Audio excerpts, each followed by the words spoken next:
Hello, audience. Hello, players. Hello, various other people that might be floating around in the world. Welcome back to an episode of Warhammer Fantasy Roleplay 4th Edition Rat Pack Campaign Session like 38 schmardy blah of this second and a half series and stuff. Hey, players. Again. How's it going? Howdy. Yeah, good. How are you? Well, I'm excited to finish this up. I'm not going to be fucking playing. Yeah, welcome back to Rex. He's down there in the chat. The heads are somewhat cropped at the mo, but that's okay. They're not cropped anymore, except for Lothar. Now they're not cropped at all. There you go, professionalism. So, last session we finished up with, well, let's say by last session I mean the Monday session finished up by winning the campaign, so to speak. However, this is set minutes before the tower rush. So the question is, what happened in Tom while our other group were dicking about trying to kill a vampire and his potential possessed daughter, I guess? So, we have Lazarus, Henrik. Jebediah says Mr. Matt for some reason. You are now Jerb. I can't spell Jebediah today. It's not happening. Jerb. Yep. I The believe dragon picks me up. you had all just climbed back over the walls, having realised that maybe the reinforcements coming from the north, i.e. the witch hunters, or what looked like witch hunters, were probably dead witch hunters, which is bad. Indeed. Yes. And as you start making your way through the waters, back toward the bridge, you can see on your right-hand side some soldiers, or at least let's call them living individuals, fighting against the swarms and tides of undead around a small flaming hut. A small flaming building, in fact. One that Bert has frequented many a time to visit his small, dear children. And Rex, what are you doing inside said building? I am rescuing the kids. Fair enough. Inside, it is smoky, it is smoggy, it is difficult to see. However, it's also 6 foot wide and probably 6 foot long. It's quite hard to miss two small children crying for help. I'll allow you to grab them for free. Thank you. The roof is ablaze, the walls are ablaze, the windows are ablaze, and the door. Great. Well, I'm just going to run and jump out of a window. Okay, shutters are open at the very least. I will ask you for an average athletics roll to jump through the window on fire. Alright. That'll do. That is a pretty... Yeah, roll action hero. That is a pretty tasty roll. Lothar, Jebediah, Lazarus, and Henrik, you can hear a thud coming from the right-hand side as a man jumps through a window with two children under arm. Do you do a roly-poly, Rex? Describe your landing for me, please. Basically, like, yeah, I passed the test, but I'm half drunk. So what happens is I jump out the window with the brace of a swan and basically just land on my back and like, oh. Get up and fuck off. The two children in your arms get up and proceed to fuck off. Hey, where the fuck have you guys been? Rex, ain't you a sight for sore eyes? Where the... Hey, you're gonna come and fucking help? We're helping. I'm just seeing how... Okay. How much help is needed? A lot by the looks of things. Wow. Yeah, yeah, a lot. Possibly a bit. Okay. Yep. Yeah. Around you, Rex, your 9 or so companions that you have trained exceptionally well seem to be struggling somewhat with a horde of the dead that outnumber them at least 4 to 1. Okay. Can I do something? You can do something. Okay. Right. I walk up to the one called John Boy. John Boy, pass me the medicine. Here you go, sir. Okay.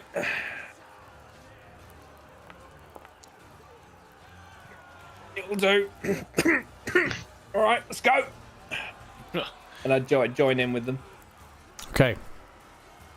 Lazarus, Jebediah, Lothar, Henrik.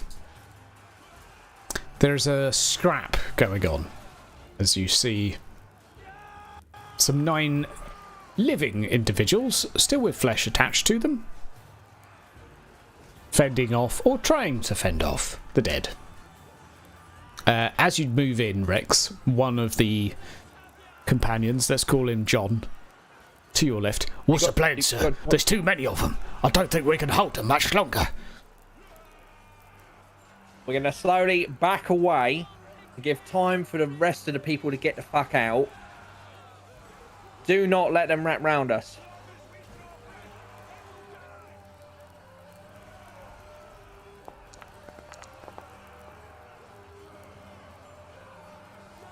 Left flank. Give it fucking legs,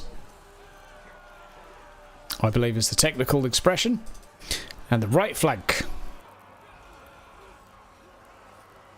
is going to...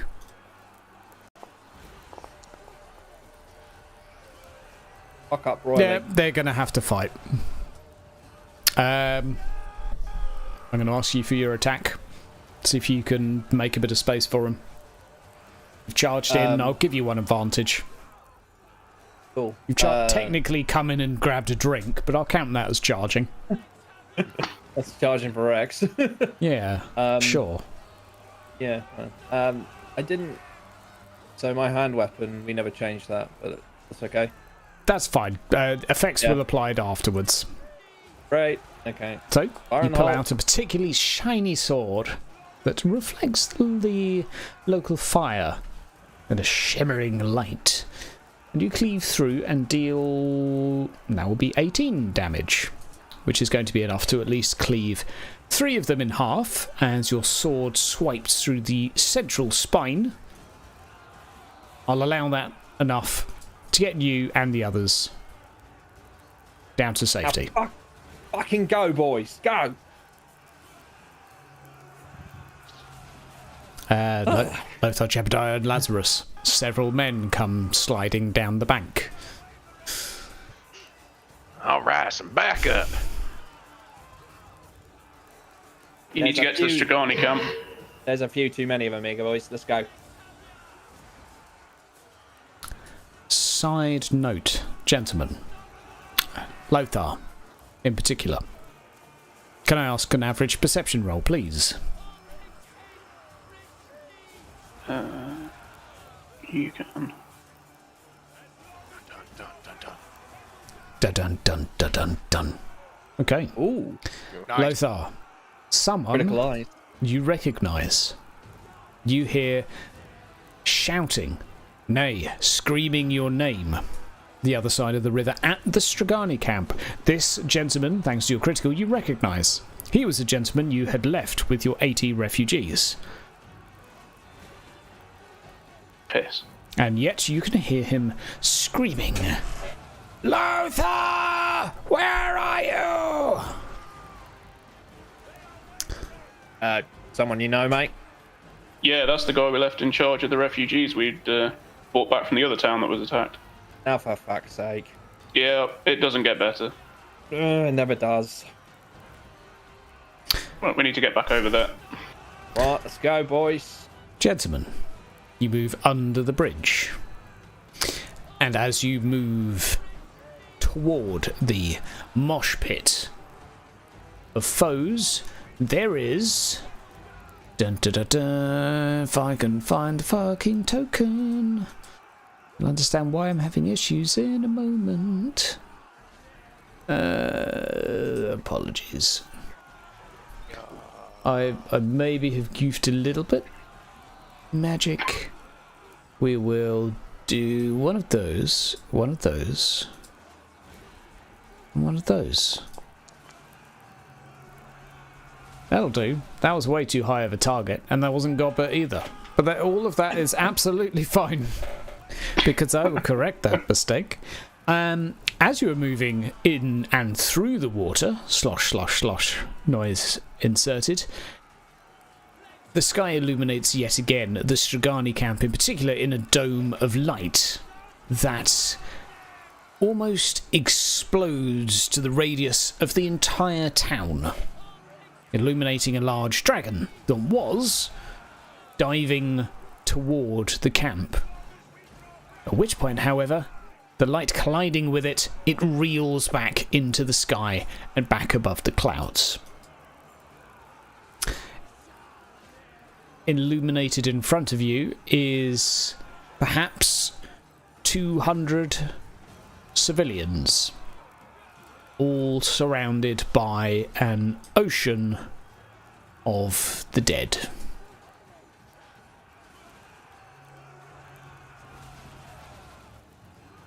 Gentlemen, to your left, to your right, and marching towards you slowly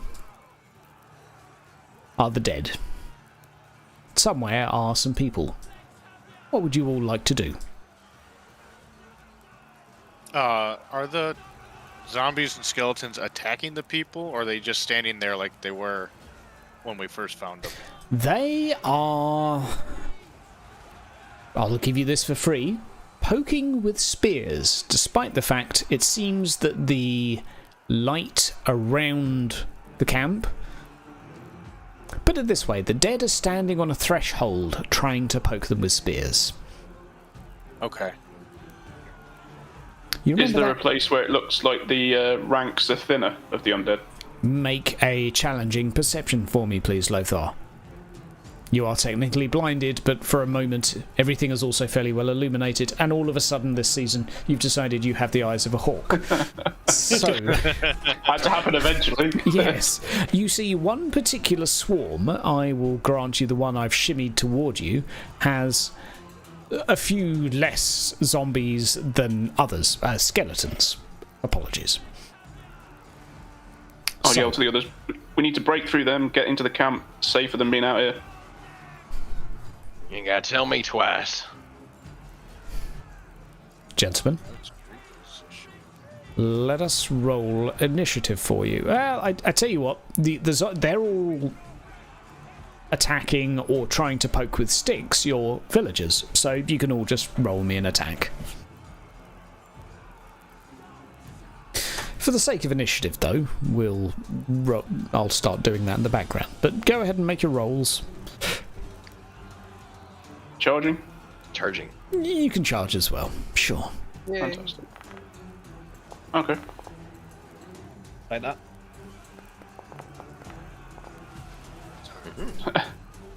Don't like the fact that the rolls are all good now. Gentlemen. Okay, so we will factor in death blow, and given that Mr. Matt rolled exceptionally well, we have a hand weapon from Rex doing exceptionally well, and a weapon test from Lothar doing exceptionally well. I will grant you safe passage through said swarm into what is a larger swarm, this time of your villagers. But we're on the right side of the circle now. Maybe. Yes. I'm going to make a very small bit of space as the mosh pit moves over. There you go. You now have a guard by your side as you charge in. Lothar, the guard you heard calling your name. Lothar, there you are. Oh, it's good to see you, sir. It'll be a pleasure to die by your side. Yeah, if it's all the same to you, I'd rather get out of this alive. Right. I look forward to hearing about your cunning plans, sir. In the meantime, the dead seem to be marching slowly forwards. All of the dead around you in unison take one step forwards. Not into the light, but into the darkness. As the light illuminating from the lanterns around you and the Stragani camp, and the weird kooky man in the middle, seems to be shrinking. Are they able to step over the threshold from before, the one created by the remains of the stone underground?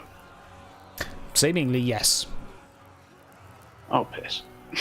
It seems to be the illumination of the camp and whatever is in it or whatever is happening that is keeping them at bay, and it is shrinking. Now, gentlemen, chaos is erupting all around you because you have more people than you have space for. And if anyone's seen the great TV show Gladiator, you might be familiar with one of the activities where you try and stay on an island that is shrinking gradually over time, and each of you have something to defeat. Maybe the opponent, maybe each other. Well, put it this way, you guys have an ocean of the dead around you, and also an ocean of people to protect that are being jabbed by spears. Now, Henrik is... We'll come back to him in a moment. He's actually going to go at the end of the turn. I'll edit his initiative to shit. Lazarus. Yes. You've arrived inside. You can see Natasha, the other side of about 10 individuals, waving her hand up in the air at you in sheer panic. What would you like to be doing? I'm gonna try and keep her in the as center of the group as possible. Okay. Do you want to position her smack dam in the middle? Yep. That'll be next to the white shiny light man, who looks suspiciously like Godbert when he rolls.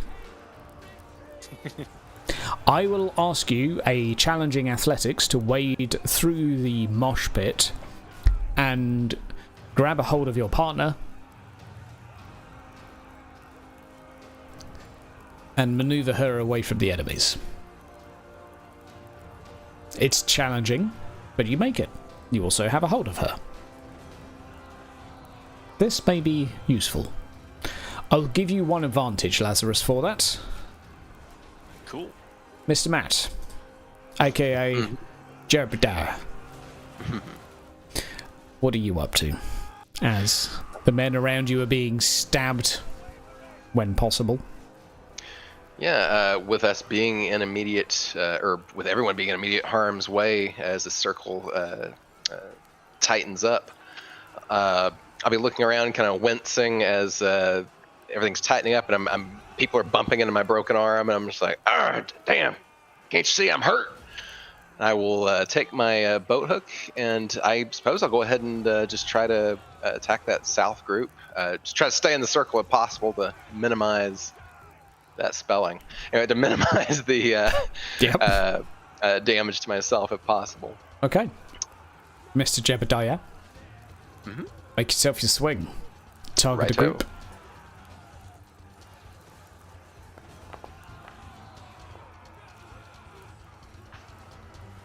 You, sir, just done a thing. I'm going to have one counter swing in response. Okay, that's actually against that. I lied. Because they have two blinded conditions, having just been flashed. You technically have one too, but that's okay. We'll apply them from now on. Okay, so one of the road warden that's trying to fend off the swarm next to you is, let's say, close to succumbing to two undead that are close to jamming a spear into him. You intervene with your boat hook. And where do you strike again? In straight down the sternum. Ribs are fairly easy to smash once they don't have any flesh protecting them. And it looks like I've got all sorts of out of order. Rex, you are up. I just, hey, Lothar, you go up, I'll go down. We'll meet somewhere around the other side. I take my death guard and just start crashing into just basically wiping left to right. So Okay. where we started. Okay. Make me your attack, please.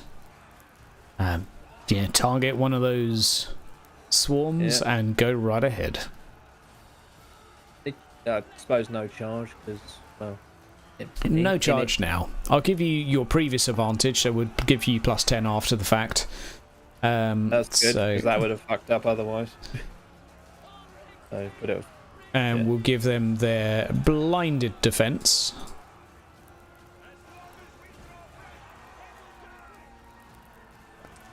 See how we do. Oh dear. Whoa! Wow. Okay, Excuse I'm me. sorry, but it seems to be that you come across the luckiest 2 skeletons in the world that, while blinded, accidentally parry your 2 weapons perfectly. Excuse me. I'm sorry, but sometimes the dice just say fuck you. And that's certainly one of those occasions. Right, Death Squad are going to go same target as you or the opposite direction? Same as me. We're trying to wipe Okay, trying to wipe South out. Trying to... Gotcha. The 2 lucky motherfuckers, they gotta die. Yeah, no, I get that. They can't live forever. Next turn, it's going to be a fate point, right? Just to crush them. Okay. There we go. My death squad. Shit. Oh my word, dude. Okay. Wow. Yeah, that's normal GM bullshit. Oh well, the skeletons. Okay, so wow. So your guys should have had 55 actually. So -5 plays -2. The skeletons still win, but let's see what the 2 fumbles the are. skeletons have a target of 60. With 2 blinds on. That should be 40. They still win. However, good fucking lord. How do they win? -5, -4? Surely. I don't understand that unless the 100 counts as an extra -1 or something. I think it might do. I don't know. But in either case, it's going to be a negligible amount of slapfest going on between your squad of mans jumping on top of a pile of skeletons with very few of them managing. I'm assuming right now that you've trained them so well that they're trying to jab at all the organs that aren't there anymore. So, like, they lunge a spear through this chest plate into the heart, and it's like, oh yeah. Okay. Doesn't have a Look, you heart. fuckwits. They're skeletons, not fucking zombies. Smash the knees. It's actually good advice. Never thought of that. Lothar. So shout to the crazy old man, who we were never introduced to, I don't think. So, you got any more of that magic in you? He looks to you with a flustered look upon his face. I'm trying to... Ah! He's doing some stuff with words. Arms both raised up in the sky and a staff in his hand. But he seems to be calling for something. Right. And... Is Lothar going to pray? You don't have to. It's no pressure. I'm just curious. God. I'm just curious. This never goes well. I'm just curious. You don't I have would to. probably end up nuking everyone in this circle if I did that. Standard. No. I'm guessing there's not really much of the watch or town guard left. There you can hear a few clings of blades around you that are your troops. They are holding off what is attacking your villagers from all sides. Okay. I'm gonna... Well, I guess I'm still on the outside edge of this crowd, so I'm gonna try and work my way around up towards going anti-clockwise towards the barns, and I'll fight off whatever's on the way there. So I'll take a swing at those ones that Okay. Rex had a go at. Swing away. I will warn you, though, they are particularly lucky. Yes, they are. I still have one advantage from the initial attack, don't I? Sure. Cool. Yeah, they're not that fucking lucky. Okay. Okay. Let's see about that. No. No. Roundabout. Okay. Wow. Yeah. Okay. Swings and roundabouts, I guess. So, brutal dismemberment as well. So. I hit them so hard I made them bleed. Yeah. Okay. Obviously, blood doesn't spurt out, but magical goo spurts out. But so on your way through, you slice through one of the glenohumeral joints of the enemy scallywags, cleaving it straight off. As well as that, the other two try to parry your blows in response. And another couple of arms go flying, leaving 3 skeletons, armless, looking at you with fairly blank expressions. Lothar arm taker. Confirmed. Right. Unfortunately, can't beat them to death with the wet end. Henrik is currently bumbling and blustering around. What do we do? I've got a bow. Is that any use? So then we're going to go to the top of the round. Gentlemen, anyone who is involved in melee, -1 wound, please. Righto. Because you are engaged with swarms. I'll ask you to do this all to yourselves. Mm-hmm. Now we find whether or not this spell works.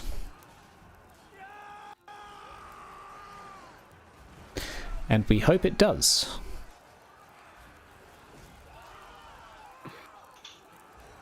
We also hope it doesn't roll an 8. He did not. Down from the sky. Yet again, I will say the target is +5, so it's not as easy as it looks. Coming down from the sky yet again with a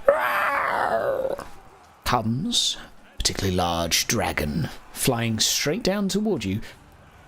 From where you've just run, Lothar, Osric, with his staff held, points it up at the sky, and a beam of light is funneled toward this creature, diverting it away again. Mr. Matt, over to you. All right. I will turn my attention away from the shrieking dragon, trying not to think about that. I grip my boat spear, and I'll do kind of a quick double take to my left, noticing, because I'm facing south, noticing Elfo, and say, Elfo, you got any sage advice for us? As I take another swing at the undead. Beware the stones. I'll have to have a think on that.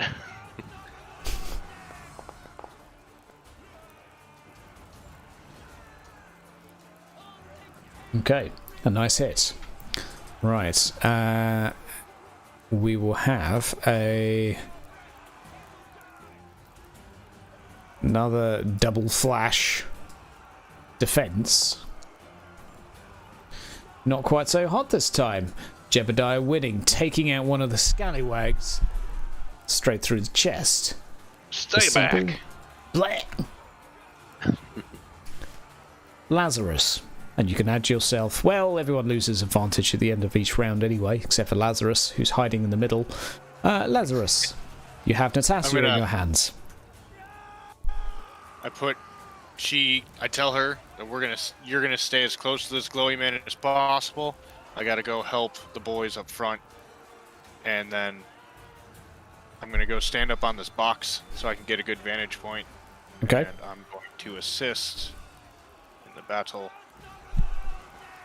Okay. Okay. Make me your roll, please. Oh, No geez. defense necessary.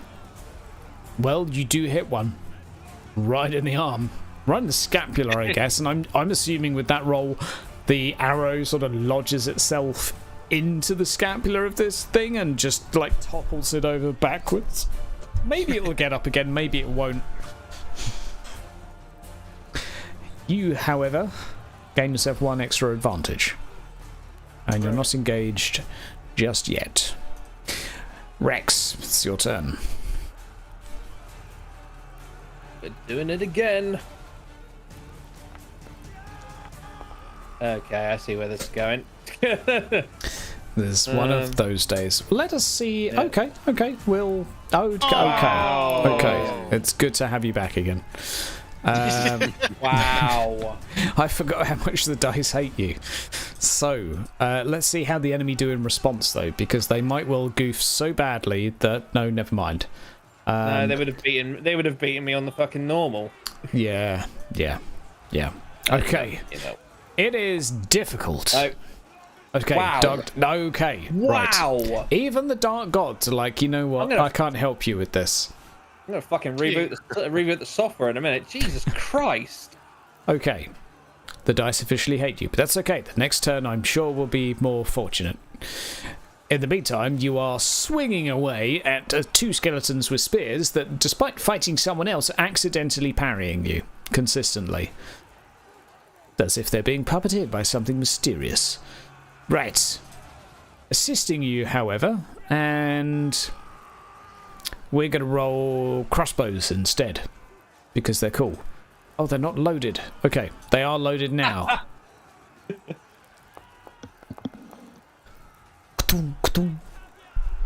A small flurry of blows from 4 of your compatriots into the skeletons that are fortunately luckily parrying your weapon. Our crossbow bolts land straight through the eye sockets, which still manages to explode out through the back of the skull and incapacitate these foes. Got you, sir. Aim for the kneecaps. Right in the eyes. Gotcha. Well, sure. Whatever. They're dead now. Good job, boys. Lothar. Yep, I'm going to try and carry on working my way, like attacking as I go around to the going around the outside of this crowd, trying to get round this way. Okay. I want to see if the enemy on this, because I know they're walking in through the gate above us. I'm hoping that this way that we came in from towards the temple is going to be thinner resistance. So I'm going to target whoever's nearest. That'll do. Righto.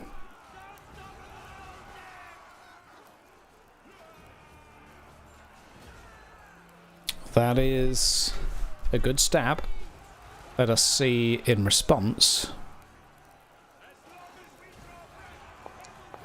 how they fare. I'm sorry, these are very well-trained troops. Apparently. Far more disciplined than you are used to. Henrik is going to roll an intelligence test.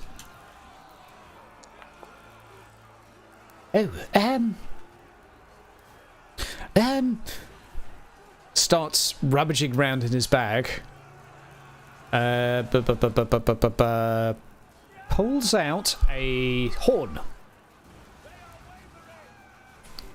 And asks you all, you can respond on your turn, I've got a horn from the Twilight. Do you think if we blow it, then someone might come and help? Or will it just draw more of them? Doesn't hurt to try. Jebediah? Might as well put some of that hot air to Yosh, you twat. Sir, was that? Well, he may blow it at the top of his next turn as he takes a deep half. Jebediah. Yep, Oh, apologies. I lied.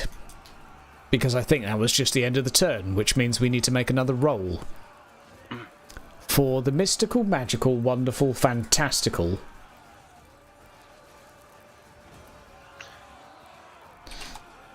magic spell of doom. Do we also all need to do the -1 on our wounds? Yes. Anyone in melee. Anyone except the ranged character. And that was on a knife's edge, but yes. Another time, this dragon comes crashing down through the mist, And yet again, the old man with the staff pointed toward it, sending out a beam of light, manages to drive it back.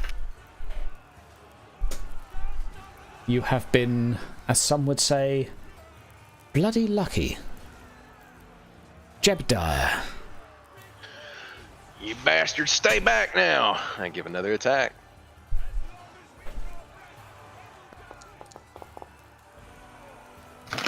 That is a spicy hit. Nice. This also reminds me, they've not been attacking you guys. So, a little bit of a GM faux pas there. Okay. You did still crit one, however. Yeah, they don't need to. Okay, so despite the fact... weapons for 80? no, that would have been... Why is that plus? I must have clicked plus instead of minus. here? I'll be quiet, it's normally 40. I must have clicked plus 20 instead of minus 20. Okay, that is a successful hit, and that is also a mangled hand of one of them. But now I've remembered, you guys haven't actually been attacked yet, so we are going to attack Rex with the first one. Of course, it's really good. Standard, and that's with 40, not 60. Oh. There we go. Why is it versus Death Squad? I'm not targeting them. It's look out, sir. It's look out, sir. Standard. A successful defense. You can gain yourself an advantage before your attack, Rex. Congratulations. We are going to go for Jebediah. Mm-hmm. You are about to be swung at by two scallywags. Mint shields and spears. These are pretty good skeletons. Ooh. I will melee basic defend. Okay. Ooh. You taking the hit? It's only 9, he says. I think I'll do a fortune, I guess. Okay. Give that a whirl. You might be the +1. It's you only need. It's 50-50. Mm-hmm. I believe in you. I knew I believed in you for a reason. Successful defense. All right. Lothar. Very nice. And I'll edit that afterwards because that is not against 60. That is against 40. But I think you're fine anyway. Yeah, you're fine. Okay. Gentlemen, we can carry on with our turn. Lazarus is up next with his bow a la Hill. Indeed. Now, we'll continue to shoot.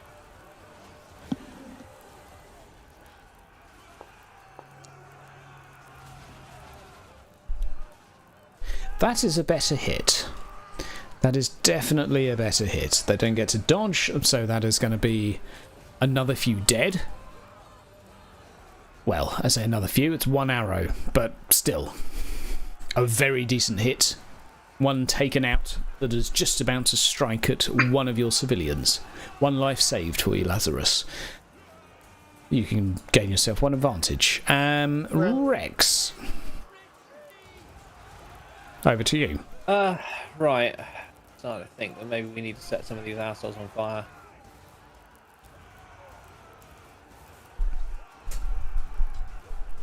You can try.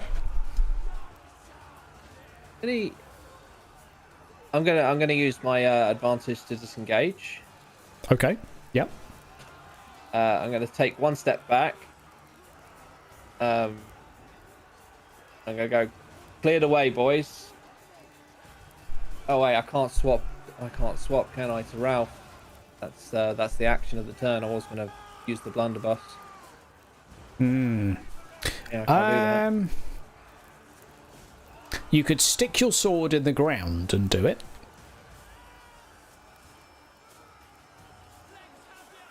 It's just it wouldn't be on your hand anymore, so you'd have to then pick it up again next turn.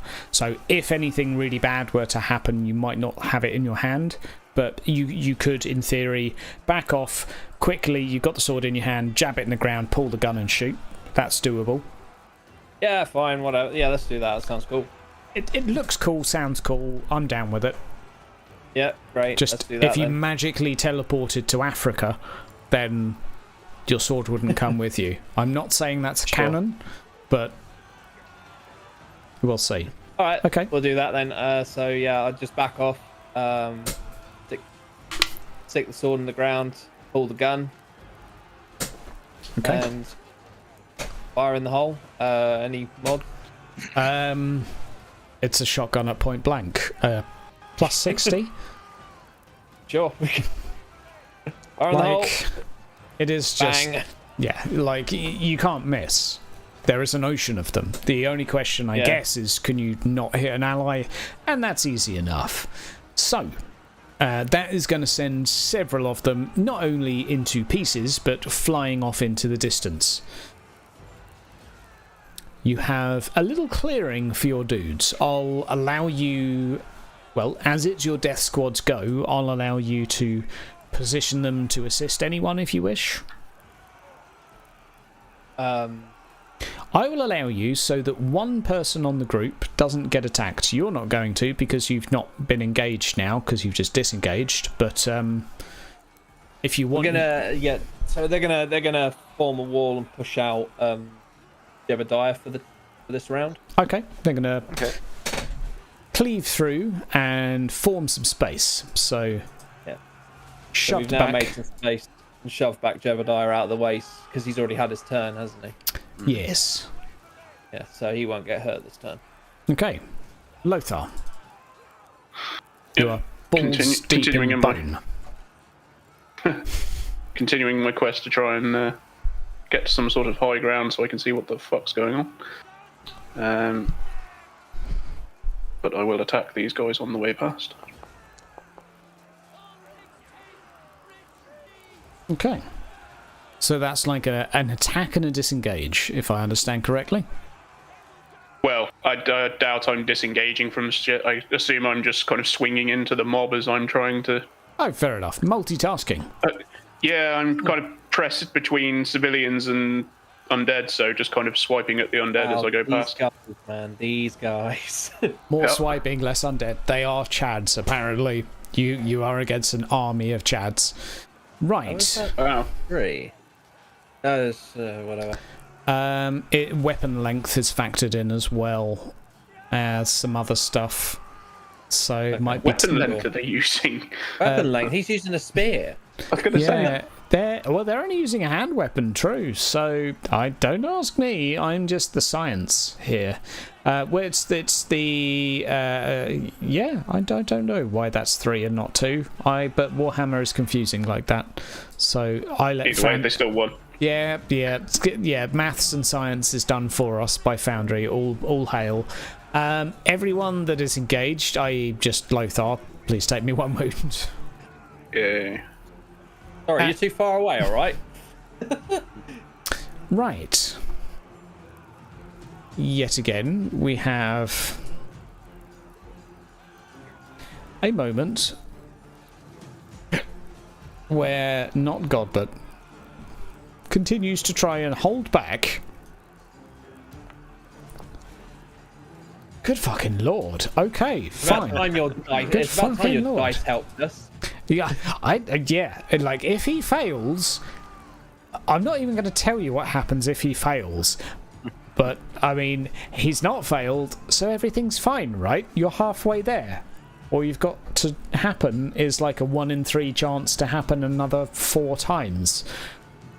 Jebediah? All right. I guess there's probably too many people for me to do a charge, I'm assuming. I'll allow you to mosh. Okay.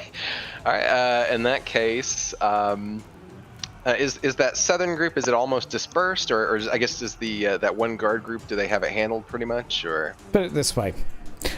Taking the place of everything that is defeated is another one waiting to take its place. So gotcha. I don't want to spam the scream too much, but yes, there was a little bit of space, but Yep.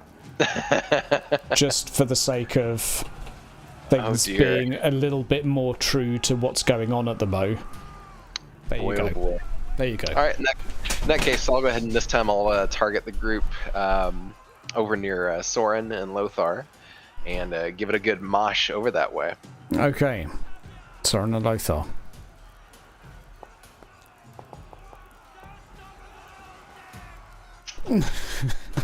Wow.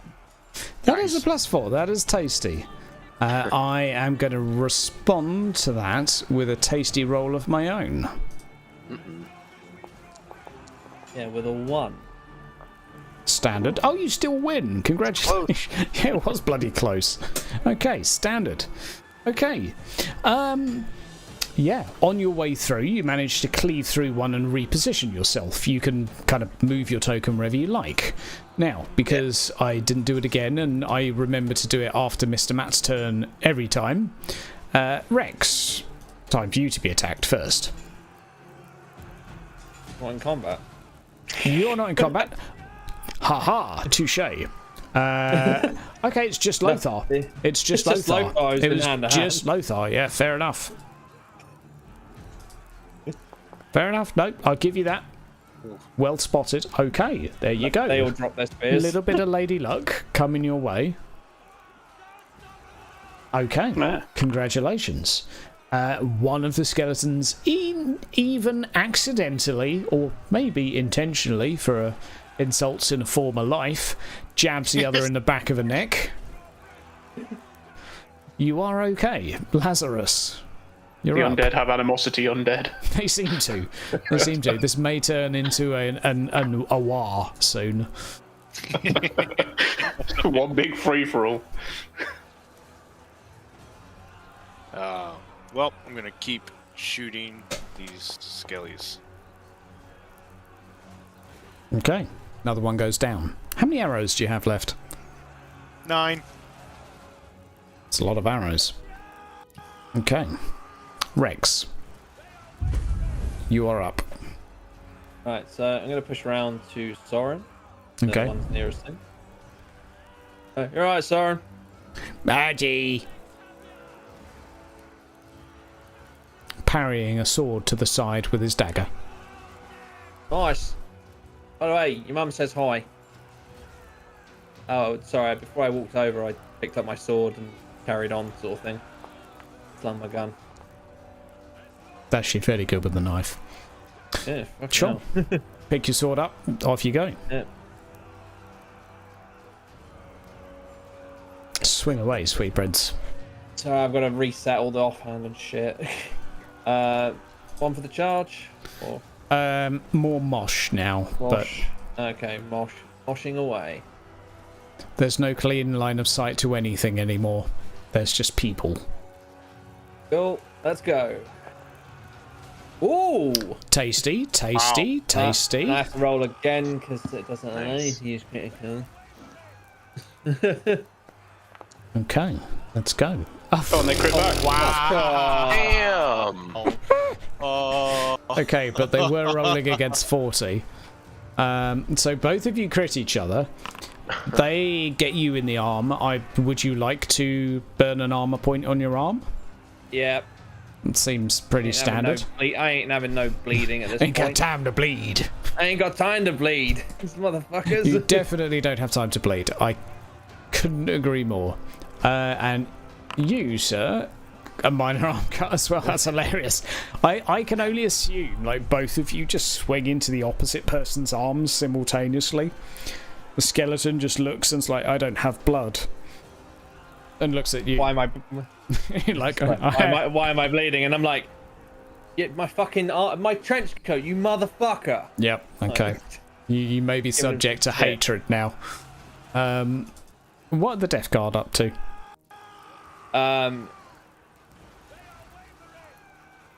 Sort of. Some of them are peeling off back into the crowd because to go near the guy with the This Osric light. dude. Yeah, because I got a feeling when he fails, the dragon's going to try and eat him, and we need to keep him alive. That's fair, and that would really suck. Okay, Yeah. Lothar. Attempt to get out of this Attempt to disengage. quagmire. Fair enough. Not with that roll. Nope. Okay. Wow. There we go. That's standard. Okay, Lothar. it's okay. The That'll skeletons be are roll 30 minus now. 2. So that'll be... That was zombies, but... Good roll. Yeah. Corruption time? No, that's fine. It I'll wasn't a fumble. That's all I care about at this point. I'll stay. Okay, 1 wound taken for Lothar, 1 wound taken for Jebediah, and 1 wound taken for Rex, as you are all in combat. Gentlemen, we now come back to not Godbert.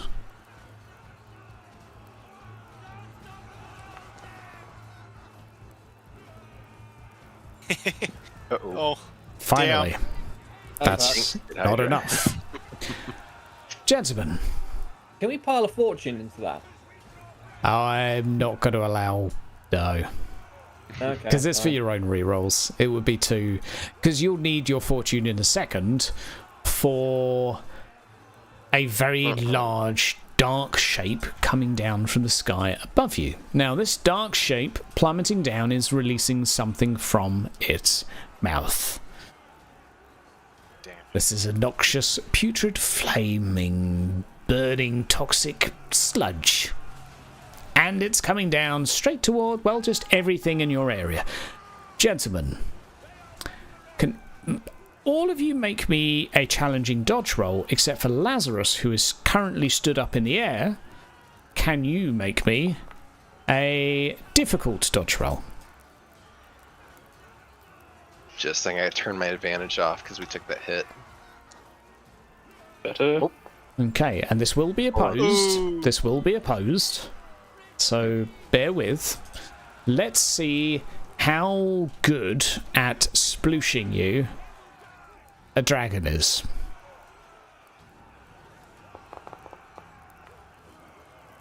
Not particularly. Who beat a -3?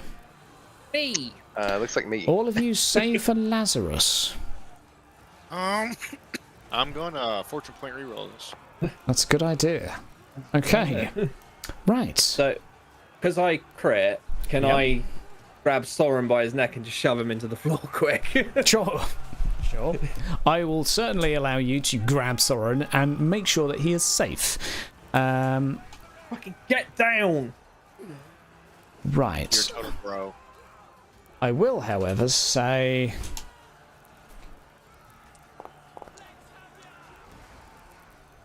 "13 of your villagers, not that you can count the screams individually, are all currently crying out in pain, as they have been covered in this ooze and ichor. Some of them smart enough to raise a cape or a cloak and at least shield themselves from the worst of it. Others, their flesh starting to peel off from their bones. They are not having a happy day." Well, fuck. Jebediah. Yeah, I wince and look away from the people who are quasi melting, and try to keep my attention on the fight, so I don't have to think about it. And I take another swing. Okay.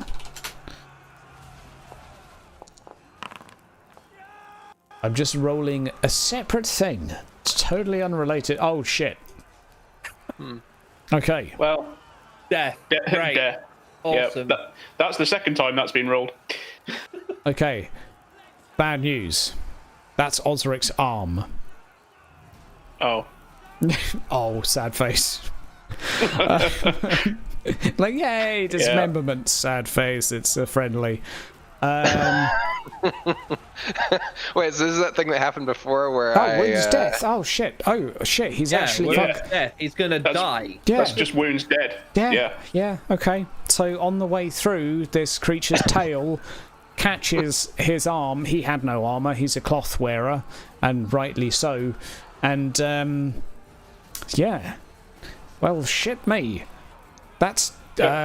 you've got 3 more rounds to survive, but you now have a dragon flying around with nothing to put it off. Now, before Jebediah... Yeah, sure. What's Is it called? Henrik ever going to blow that fucking horn that we told him Yeah, to blow? we told him to blow 2 rounds ago. He's huffing and puffing at the moment. He's huffing and puffing. On that note, and also, side note, quite a lot of the dead around you, Rex, are also steaming and hissing as their bones and flesh are disintegrating. So, congratulations, you also have a little bit of time. I think we're going to take our 5-minute bio here, while our group also reflects on what the plan is. Okay. Don't die. Well, that's a good Right. plan. Yeah. You are going to be thought spat so. on for another 3 turns. We'll see you in a little bit.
Hello, players! You're still alive.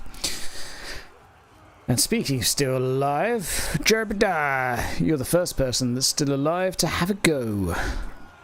Yes, having just watched many people be dismembered around you, and you have rolled a +5.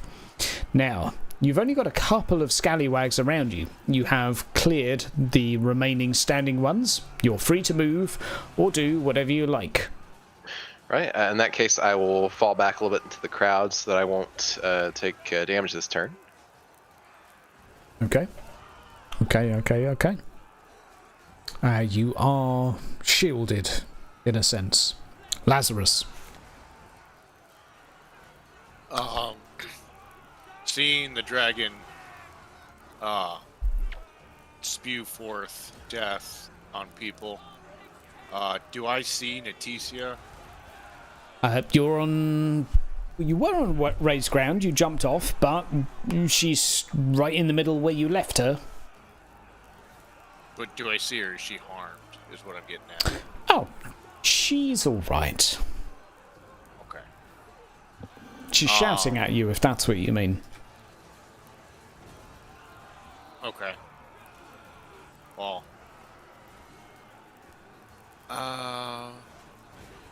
Since I see the dragon, I guess I'd panic and run to her. Want to protect her. Okay, go and shield her.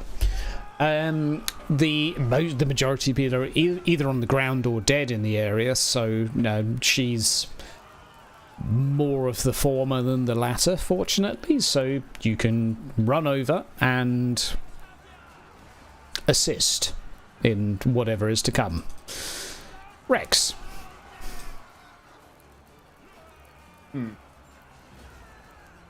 Right. I am going to. Because am I after the dodge? Am I technically in combat? No. Right. I am going to swap to my blunderbuss again and sit there and reload it. Okay. Reload away. Thank you. Let's have your roll, because reloading in this shitty system is down to a test. Kind of makes sense, though. You need a 2SL. That might just do it. one won't do it. fortune and you will. Oh yeah, go on then. Dink. I would say that was worth. Yeah, I've reloaded Ralph. Let's do this, boy. You now have a reloaded Ralph and Death Squad. What are they up to? The orders given are shoot that fucking dragon. What you are, sir? A few of them are going to try to peel away. So, like 4 of them that could afford crossbows. These aren't the best quality crossbows, FYI. You didn't strike gold, but they're still crossbows. They take aim and get ready. They're going to effectively ready their action to shoot at this fucker when it arrives. Do you have any fortune left, Rex? I do. Cool. I'm just thinking these guys have readied, so they will shoot at it when it comes down. Because you've reloaded, I would require a fortune from you to shoot before the dragon comes down, if that makes sense. So Sure. you go at the top of the initiative order with it. Lothar, you are the last to take a turn on round 5. Yeah, I'm going to see if I can disengage from this so I can fall back a bit. Okay. I don't have advantage though, so do I need to dodge out? You will indeed.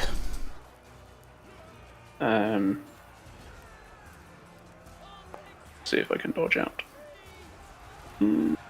No, I can't. Not quite. Are you settling for it as it's not a... Yeah. Okay. Are you sure you don't want to pray? Yep. Hilarious. Okay. Henrik, at the start of the turn, before the dragon, because he's lightning fast, has been huffing and puffing and getting himself psyched up to blow on this horn and lets out a... and it echoes and reverberates through the remainder of this town. Just have Rex go, finally! I will say to you all, gentlemen,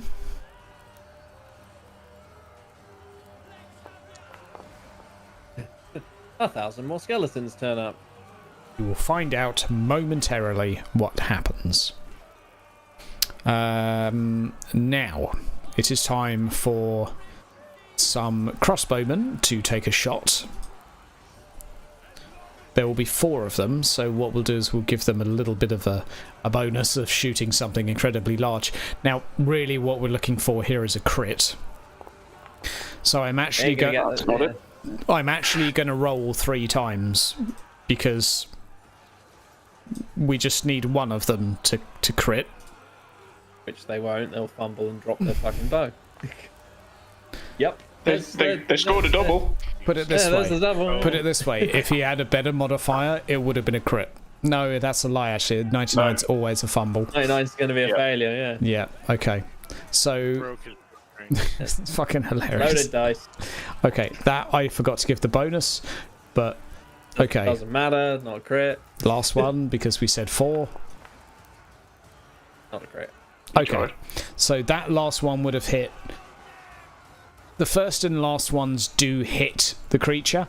There's no criticals, however, which I'm not saying has a mechanical significance, but subliminally that is significant because it has not been distracted in any way. Rex, fortune? Yep. Fortune spent. Take aim fire. Take aim fire. There will be 2 things at play here. Either a damage threshold or a critical. Either one of them will do for Do I putting get it a off. modifier because it's huge? Yes. Plus 60. Thank you. Eat it with my fucking ballistic skill. Kapow. It's above you. It's big. It's 15 damage. In one hit. Bomb. It is in 1 hit. It's a shame it's not 44. It is 6 SL. Oh, right. Oh, yeah. Thought you meant 44 damage. I was, how the fuck am I supposed to achieve that? Yeah. Give me a break. Let me see how much damage if that gets through. Okay. Oh, I didn't target it. That's my bad. That's okay. I'm gonna be honest here. You're gonna need a resilience to make that Alright, get through to fuck it.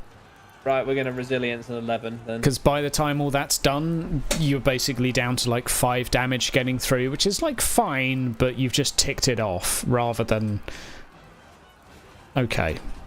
So then 11. we roll get it to 18 11. damage plus a badly cut toe and a bleeding For fuck's condition. sake, really? I He mean, rips our guy's arm off, and I fucking get a bleeding toe. Excuse me. I mean, I'm just gonna say Keck because that's hilarious. I mean, it might have lost the toe. After the combat, we'll find out whether it actually needs to amputate it. So we'll get pet rescue in on it. No, but for now.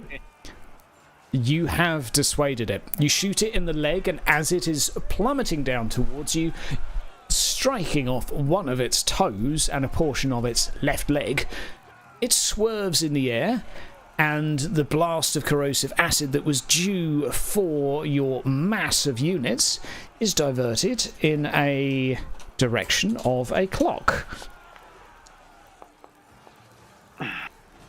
Okay. So, between you and the Miners Guild, the gatehouse is actually now spewed upon by this creature as it crashes into it, before it stumbles and lumbers and swoops back up into the air again. Now, I did say you'll find out imminently. In the background, Jebediah, you can hear a roar. You don't know what it is. But you hear a very large, loud, terrifying roar. The hell was that? I exclaimed to anyone who's listening. Like, that was me fucking that dragon up. Keep it up then. Is it my go? It is your go. All right. So I don't know if I can do this or not. I have a lantern. Can I light the lantern and throw it at the dragon? Oh, we're going all hunt style now. You could try and get ready to throw it next time. I'll say Okay, that I'll do that then. I'm going to just break the ice to you now that to throw it as far as you need to it is going to require some sort of bullshittery. Is resilience bullshittery? Yes. Bullshittery and bouncer. This is, you know that, what's the freaking event where you put like a barrel between your legs and toss it up in the air as high as you can? The caber, isn't it? Yeah, the caber toss. You're going to need to caber toss this thing like 50 yards into the air. So, yes, in theory it's doable, but without a shadow of a doubt, you will need... What is your strength even? Your strength... My strength is current 39. Yeah, so you can get it like 20 yards in the air. Like it's something. It's going to give you a chance. Okay. I'm not going to guarantee success, but I'm going to say it's pretty damn cool. So you're going to just prepare that action. I'm down. Yep. You'll get a plus 20 to when you do the roll. So, Okay. So basically your potential will be better as you kind of humana. Get ready for your toss. right. Lazarus. Natasha is in your arms. Oh, you're in her arms. I don't know. Seeing the dragon go down, is it back up in the air? It's kind of like taking back up. Okay. I guess I will try and be as cool as Rex and bring it back down as it takes off. Okay, so it's going to like run and take a few strides and take up, and you're going to try and presumably stop it. We'll see. What are you I doing? don't have a gun. I'm gonna shoot it with my longbow. Okay. That's all I got that can reach it. Okay. I'm assuming the road's challenging still. I will give you a bonus for shooting at it while on the ground. You do need to not hit the people around you. I'll give you a plus 40 in total. because you're in the middle of a mosh pit, not shooting upwards, but at a bit of a jaunty angle. Alright. Wow. Wow, that's a good. That's shot. pretty tasty. And that's 16 damage, which is quite nice too. Now, Just as much. It's more damage than Rex did. I am using a shotgun at range. well, I will say that will be a notable amount of damage. With no critical effect, it will not necessarily have any additional effect, but it will damage it. It's up to you if you want to go. I will use my resilience as well to make that 11. Okay. Resolve, isn't it? Or yeah. Resilience. Resilience. Yeah, it is resilience Okay. to modulate the dice numbers. Cut tendon. That's actually a very good one. Okay. And that is perfectly fitting. So as it's trying to take off, you literally you go for the Achilles. So clean through the back of the leg. You go for that large tendon that you're familiar with, that you've occasionally played twang with when doing dissections. The arrow goes loose, and I think we have to do I mean, it can't bleed because it doesn't have blood. Well, let's just say it's incredibly large, but it doesn't manage to make it back up into the air this round. So congratulations. Rex.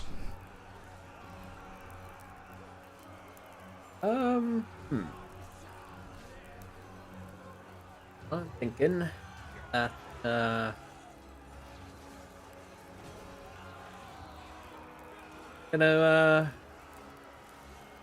gonna reload the Ralph and have a drink while I'm not being twatted by something for a change. Okay. Everyone around you fighting, screaming, kicking, stabbing. Yep. And I'm just gonna Quick drink and reload. no, I'm not gonna be reloading shit. Nope. Not with that. Too much drinking, not enough reloading. Yeah, there was definitely. Hang on, let's find out. No, even more drinking. No, someone bumped me and I dropped the bottle. Fuck's sake! Can't get anything done round here. Nice. Or you get your face covered in it with a -5, I guess, because I guess you consume lots of alcohol. In either case, your death squad are doing what? Probably the same as what they did last time, but they'll be reloading these ones. They will be. We'll make a reroll test. Okay, they all reload. Ching chang ching, clunk clunk clunk, tink twang. All of them have reloaded. Yep, they know what they're doing. Lothar. Yep. Trying again to disengage. Mook, no. Oh, maybe. Well, that's a mook probably. So that's a mook just about. Yeah, you pass your test. Sure. You managed to back off, leaving a few villagers to fend for themselves. Yep. Because these dead have to fight something. You are free. You do not take damage at the end of the round. Mm-hmm. Which does mean that other people do. Yep. No one's engaged. Another 4 villagers are dead. And this is obviously in the space of a few seconds. Right. The beastie is not in the air, and this loud roar is heard yet again, stampeding across the bridge. It's a bit difficult to make out what it is until you see a shape. Okay. That's right. A man. Oh, damn. A man riding on top of a bear. Yes. A very large man riding on top of an even larger bear that is going to stampede through as much of the swarm as possible. Brett's just gonna show off.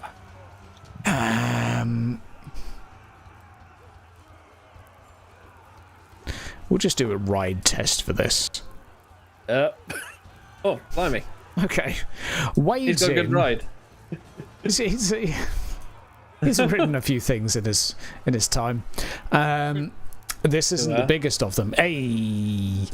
And wades through, let's say, a couple of ranks of these creatures before getting stuck.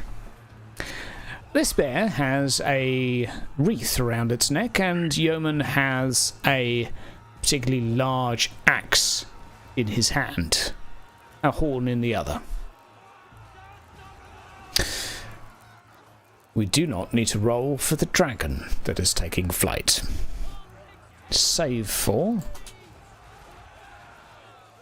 No. Save for your 1d100. My bullshit roll. Yep, it takes flight. It's up. Mr. Matt. Yes. I was going to follow through on lobbing a lit oil lantern at the dragon. Okay. I'll allow you to ready your roll, because what I didn't anticipate was that it was then going to get shot and not be able to go up, so I'm afraid all I can say is that you're still readying your action. Cool. Because last turn it didn't end up attacking, which I thought it would. So I'm just standing there going, almost there. Almost there. Almost there. Yeah, I fucking love it. Yep, sure. You'll be still plus 20 to your toss. Lazarus, you're up. I'm gonna be all proud of myself from the last time. Be like, yeah, I could do it again. And then I'm gonna target him. Okay. Well, he's already flown away, so if you can make me I'll give you a choice. I will allow you to roll either a hard perception. If you pass it, you can shoot him now. Or you could use a fortune to shoot at the beginning of next turn, and you can ready your action now for a plus 20. One or the other. I think I will should use a fortune. Yep. And I can prep it. Okay. So you're going to have Jebediah tossing the lantern, you potentially shooting the lantern by accident. I love it when a plan comes together. Rex. Right, so I didn't get any pluses, but do I not get one towards the reload regardless? Or is it... Did you pass the last reroad? No, I failed. Sorry. No. I think reload is normally an average test, but it does it automatically when you click, when you like try and attack with it. Oh, it's right. challenging, it turns out. Yeah. Yeah, so no bonuses. Odd times. Reload. Oh, for fuck's sake. Yeah, okay, I'm not going to bother anymore. That's 2 wasted turns. Just throw Ralph at it. Yeah, that's the next job. Looks like it's going to be the better option. Just too many people bumping my elbows. I'm like, fuck off. I just have to check something.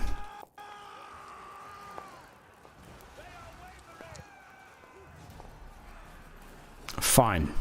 Carry on. Those were numbers. That's great. I still didn't reload a blunt yeah, buff, so well, fuck me. Yeah, fair enough. Okay, gentlemen. Death Squad are... well, they've reloaded. So they've reloaded, so they'll they're ready ready their to action. attack. Yep, they'll ready their action. And Lothar to finish off. I am going to try and quickly dress some of my wounds. Okay. In anticipation of that big bastard coming back. I don't want to get spoked. Please. I'm going to re-roll that. Okay. Fine. I mean, it was better, but yeah. Oh. Okay. Unfortunately, it's a little bit hard to bandage when you've got things poking sticks at you, even between your allies, as the villagers around you are repeatedly getting more holes put into them. Gentlemen.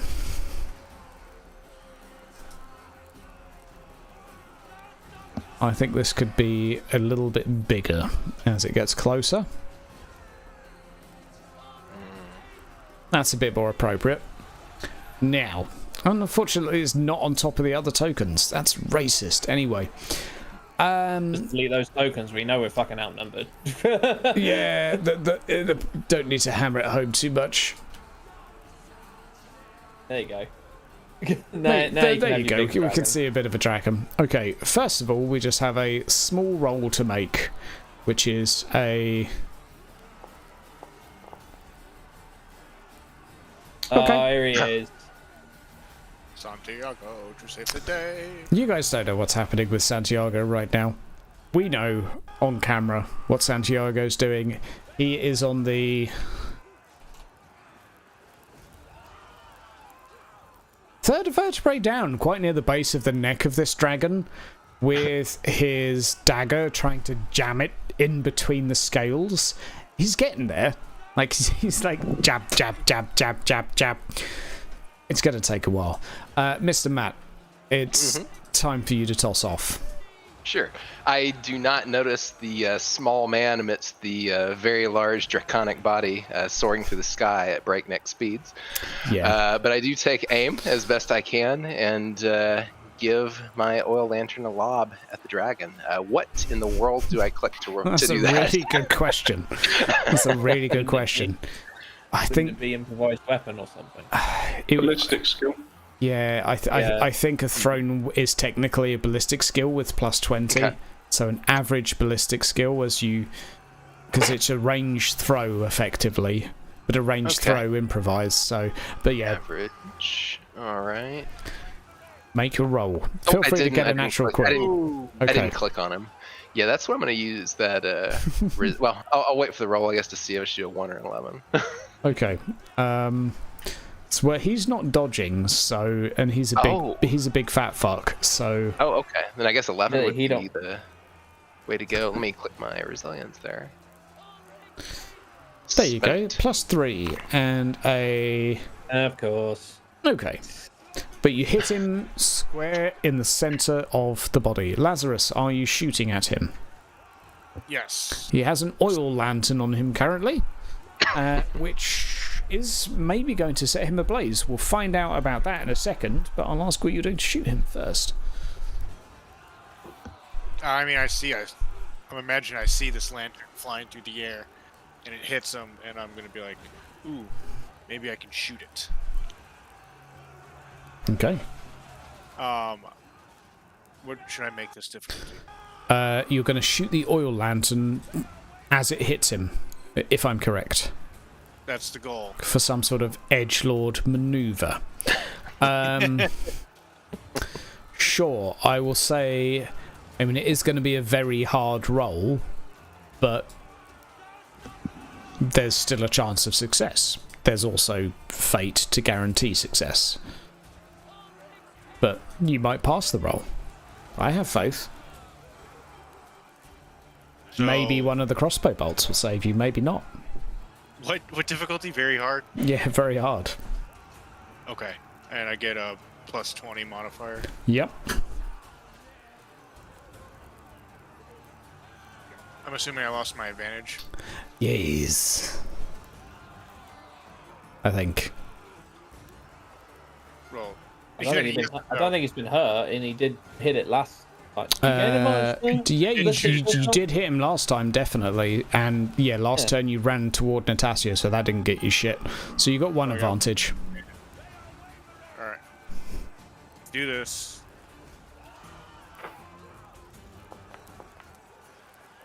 Oh, Oh no! Oh. Fucking ranged. Oh.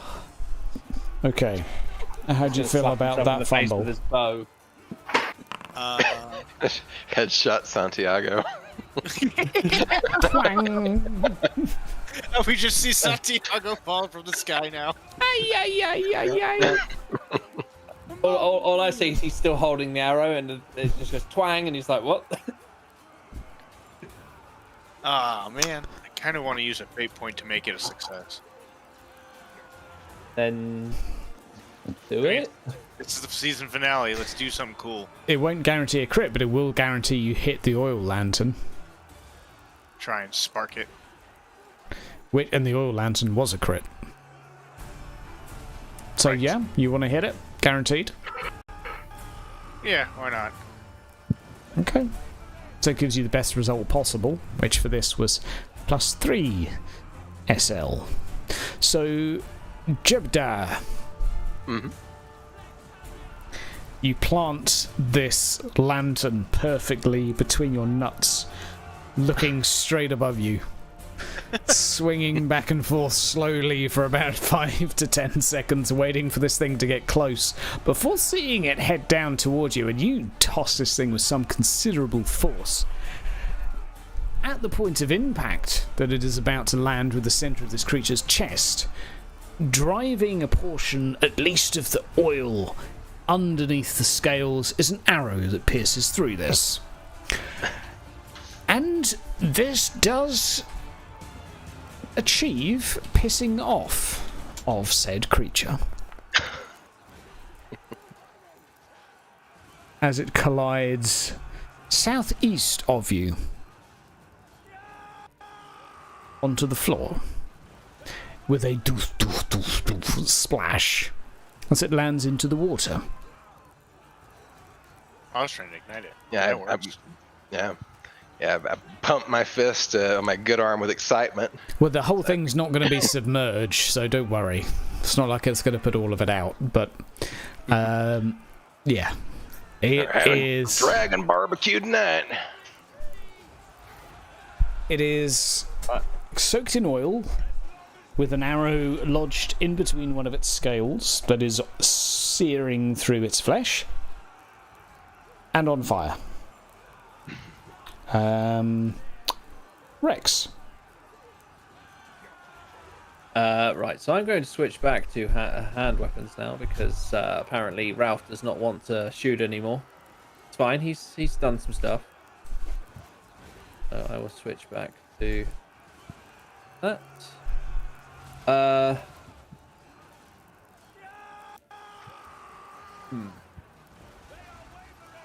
am going to run up and start smacking the nearest horde to us to save some of the villagers. So I'm just going to draw my swords, walk forwards, saying, Sigmar's beard, Verena's titties, Moore's ass. You're going to fucking die, and you're going to die well this time. So I Okay. walk over it and start laying into the fucking undead. Okay. Make me a roll, please.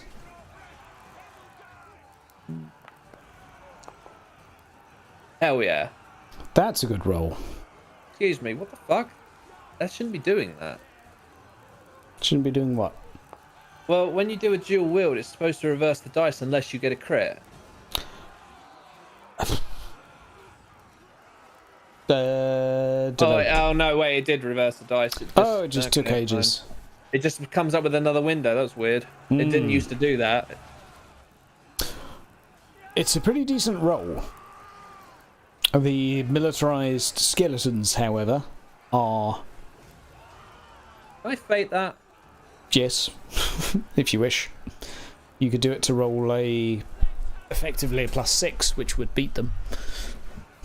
Yeah. I'm going to fate that. Because I'm just going to start kicking them over. I'm going to start stomping on them. I'm going to fucking... I've just had enough of this bullshit. Yeah. Okay, that is enough, which will be 7 damage, but however, plus a 10 for your bullshit weapon, which is now 17 damage, which is going to be enough to cleave at least 3 of them in half. Your weapon going through their bones like butter. And then the other one just pop. Because it's a dual wield. And a final donk on the head afterwards, of course. Lothar. Seeing Eamon riding into the enemy to the south. I'm going to try and push my way to the south so I can engage units down there and try and meet up with them. Okay. Don't know whether I can make it through the crowd in order to attack, but that's what I'm trying to do. You could try. We can put you here. Ah, brother! Good day to die. Let me introduce you to Tal.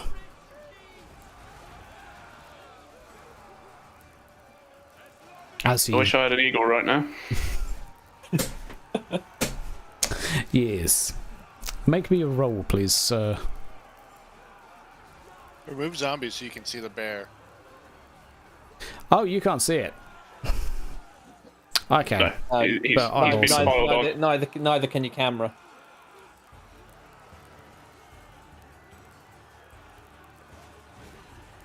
Totally shuffle the undead out the way. Shuffle, shuffle, shuffle. There you go. The bear has Cool. shuffled them out the way. Hello, brother. I can see you now. There you are. As I was saying, this is Tal. Brrr. Right. Do you want me to just Yeah, attack? yeah. Just make a swing. So y'all might be wondering, like, well, what's the point in attacking all these dead if they're, you know, they're kind of endless, not coming back? Well, Hydra has an answer to that question. And that's because the more the villagers are helped, the less of them are dead at the end of this campaign.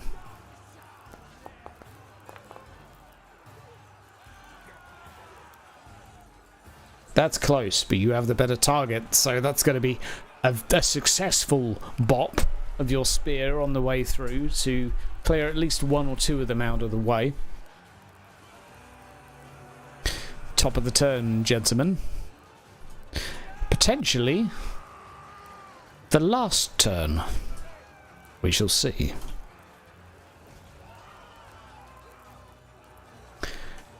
We are going to be doing one final test for this dragon to get itself out of the water. Oh, Yeah. Excuse me? douche, douche. It's a dragon. It's Yeah, but no, it won against me with 5 SL. Excuse me? Oh, well, I don't know, mate. It's just flexing, apparently. It's like, I've got bigger biceps than you, bro. Do you even lift? Excuse me? Right, we'll wipe chat. There you go. Chat neutral now. It is climbing up, and it is going to do effectively a breath attack. It's going to go through its own forces and try to just do one final blear as much as it can. Way over there. I don't know. It's a good question. So, it's going to do... Well, it will be average on its units and challenging by the time it gets to you. So we'll do challenging for you. I will ask you all to do a dodge for me, please. I had plenty of peasants to shield me from this. Yes. Should I have one advantage from hitting the dragon with the oil thingy? Yeah, you should. Okay, so it would be a 0 then for now. Actually, I have 2 advantage, but I still pass. I'm gonna do something stupid. John. Don't. Can I grab one of the zombies and just use it as like a shield? Instead of a dodge, you can roll me in athletics. Yeah, sure. Or Why a, not? or a strength, actually. No. No, we say no to that. Yeah, that's right. Rex doesn't lift. Okay. Yeah, don't forget Sure. +5 SL on the Athletics, dragon. as you quickly grab a zombie and like, Damn, I wouldn't minus even one. pass my dodge. I wouldn't even pass my dodge with that. no. One more try. No. No. Oh fuck. Corruption reroll? Yeah. Would you like a fish frog tentacle with that reroll? I Nope. like corruption Nope. rerolls. They always suck. Yeah. I'm fating it. Okay, fate equals you Win. are okay. Gentlemen, there's one thing left to survive, and that is one final mob attack from the horde encroaching in on you. And at this point in time, this is simultaneous to its penis breath. Where even are you, Lothar? Oh, there you are. Over there. It's hard to keep a track of people these days. They're not actually blinded anymore, so they get to make their regular attack for a change. +2 to beat. That? Yes. Well, you guys are all fine. No one's even dead yet. Although you were the jammiest motherfuckers for Osric's rolls earlier on. It's like, yeah, it's a 1 in 3 chance. They'll come and help him. It's fine. No, he'll roll really well and then get yeeted 3 turns before the end. That's all good too. Okay, Lothar. You have successfully defended yourself. Rex. As you are grabbing one of the zombies, one of the other is going to attempt to grab you. Oh, No. just put that down. Okay. So it's going to try and like bite into the side of your body. I'll assume you burn armor. That's a burn. Yeah. And should we have advantage from dodging that breath? Sure. Okay. Sure. I don't know if that helps him or not. And I still take a crit. The crit's taken either way. Dang. If they roll a double, you take the crit. That's kind of the... Let's have one defense from you, Jebediah. Yes. This is against the skeletons, correct? Yep. Okay. I'll do melee basic. Great. Okay, that is definitely a successful defense. Gentlemen, the dragon breathes in for one final... And instead of exhaling with what you expect to be another round of putrid bile, it peels over onto its side. Rex, one of the skeletons that is currently parrying your sword, parries it and freezes on the spot for a few seconds. Before you realise it's frozen, perhaps, hopefully permanently. Lothar, the same, several spears pointed toward you. Each of them freezing in place. Aimed at you, but static and stoic. Gentlemen, in front of you an army of bones collapses to rubble. And you have survived. Well done. Great. Is the dragon still like a thing?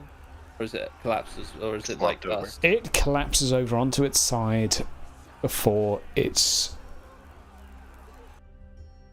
entrails. I go and stab it in the eye. Okay, so you wade your way through the pile of bones and you just like stab. Stab. Don't stop stabbing. Okay, it is motionless and unmoving. And as you are stabbing from behind its head, Signor, good day. Santiago? What? See, have you been on the dragon's back the whole fucking time? I was trying to stab the neck. Okay, good job. And he points to like a 6-inch hollow that he's made with his knife, but he could not get any further. Well, I'll tell you what, mate. Would you like to get further? And I sort of bring up the blade and, offer him out my blade. Do you want to give it a poke? Si, senor. His mustache twitches as he takes the blade. Gives you a little bit of side eye as if to say, is this really okay? Yeah. Kind of like, I'm about to drive someone's car. Are you sure this is alright? It's fine. Go for it. See. drinking lots.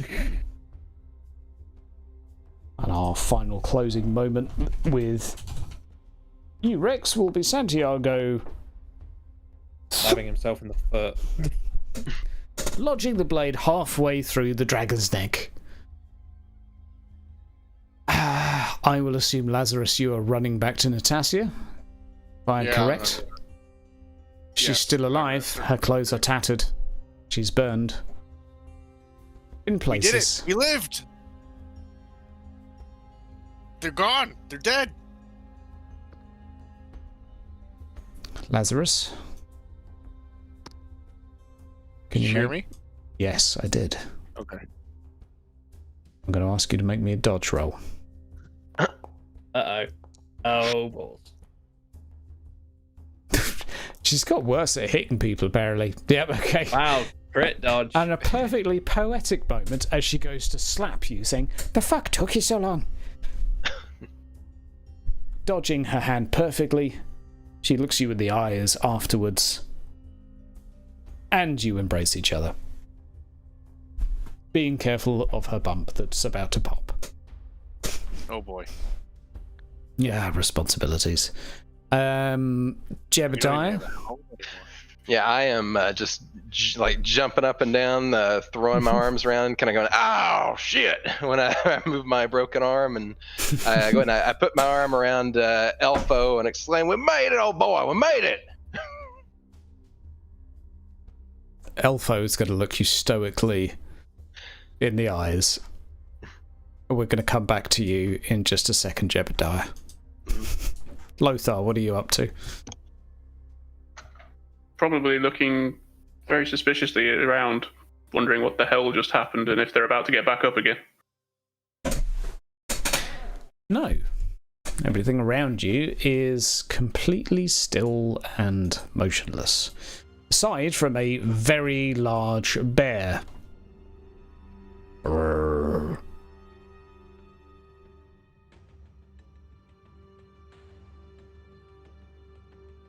Brrr. That's it breathing. It's maybe got a blocked sinus. Blues. Well, you're about to vacuum.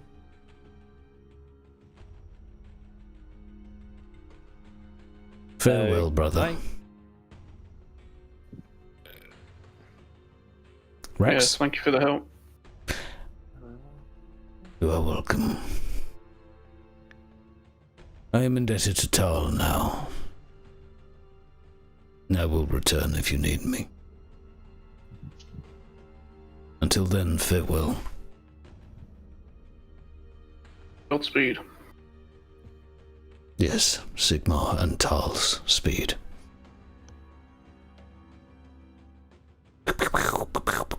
Mysterious. And we return for a second to Jebediah, who has... If I may move all these tokens out of the way of Elfo. There we go. What was it, Jebediah, you said to Elfo? Yeah. I put an arm around him and said, "We made it, Elfo. We did it. We made it." He gives you a hug. Although not jumping up and down. Yup. I'll pause a second. I'll return it. Puts his hands on your shoulders, stares you straight in the eyes. Now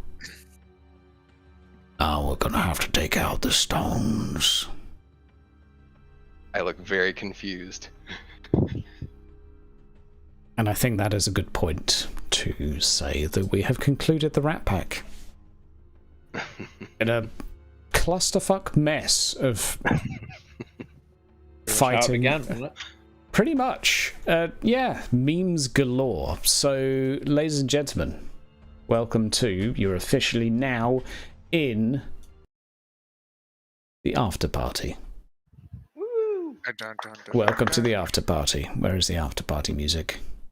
I didn't get any special music. We'll just go with... Aw. There we go. Welcome to the Afterparty. So we'll get some of the other players in the chat if we need to for a bit. We're just going to stay around and chat with chat, hang out for a little bit. Players, you all survived. Yay. You never know what's going to happen with those rolls, and all of a sudden. And I say this Oh, every I know fight. exactly what's going to happen. Well, yeah, okay, the skeletons rolled great every time, but so did Osric for quite a while. And then the dragon didn't roll that well. Okay, fine, a lot of your villagers died because not a lot of people were helping them to fight against the undead, but everything's fine. Hey. I said not a lot of people. I didn't say not Rex. Well, no, I think well, to be fair, like 3 of us out of 4, giving it some. Yeah. There was some fighting going on. Soren lived, that's all that matters. There was some, there was, should we do a little roundup of which NPCs took what crits and... Sure. So, Tarn Town.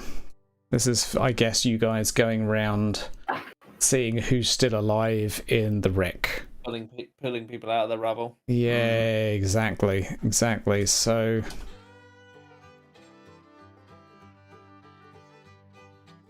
we'll put your mosh... Oh, shit me. Okay, we'll go for another one.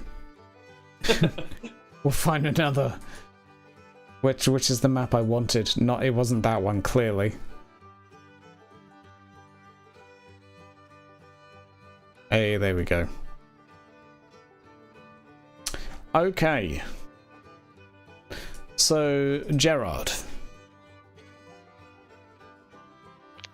Who never made it. We're just going to do... That doesn't count because that's not a thing. He did go back with the group and sacrificed himself so that the villagers may make it into the town.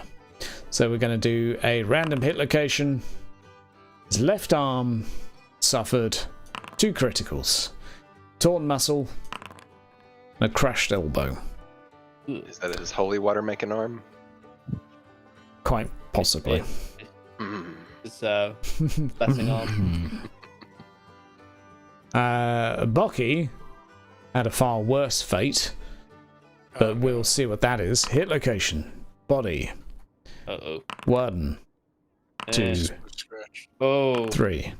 Oh, he's dead. Okay. Bucky is most probably dead, unless one of the fellow miners underneath the rubble was able to salvage enough space to tend to his bleeding heart. Bleeding because he was abandoned by PCs in his hour of need. Hey, I had to make a choice, alright? Children are alive. Children are alive. I will give you that. Children are alive. Hurtman, who was there in the beginning of season 1 of the very first session, the dum-dum in charge of the Carpenters Guild. That's the one. Oh, yeah. I remember him. It was fun. And he is going to be the same with a hit location. Oh dear, that's not a good start. 1, 2, 3. Eye, mangled jaw. He's got a poked eye, a mangled jaw.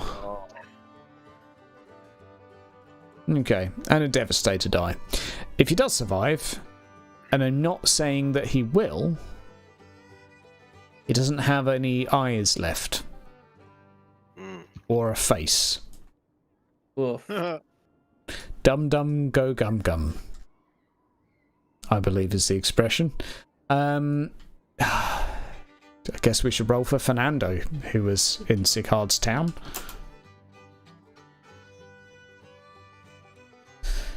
Hit location. Left arm. Sorry, he was a righty, wasn't he? Probably. Yeah. Ligament. Deep cut. Severed finger. Well, a finger severed you can live with. Yeah. A deep cut. Right. So many bleeding conditions. Okay. There is a chance that Fernando escaped, although he's probably lost a lot of blood if he did. Are there any other NPCs we should check up on? That was the dwarf priest. The Dwarf Rune Priest. Gorim Great Hammer. We'll do hit location, body, arterial damage, bruised ribs, and a gut blow. Why are you doing 3? Well, because if you roll once, it's shit. Oh, we gotta find out what happened to the ogre. I forgot his name. Oh, Alf. Alf the pacifist. Yes. Likely hiding somewhere. Let me roll a stealth roll for him. It's a very good question. He failed his stealth roll. He did. If he refused to fight. That was his defense. He put up a valiant defense and is currently held up in the basement of the cook's house. Nice. Congratulations. We'll need that now that we lost the bakery. Yeah, there are some survivors. Oh, yeah, what about the chef at the bakery? Or is he already dead? I can roll for him. I don't think anyone gives a shit about Murdoch or Wickleberry or whatever the hell his name was, but... It was Green Apple, wasn't it? Or was that No, the guy that we were that chasing? Green was- apple poison dust. That was yeah, that was the yeah. white-faced goblin. Mm-hmm. That was the Yeah. white-faced goblin. So yeah, Murdoch. I think it was a Wickleberry, but right leg.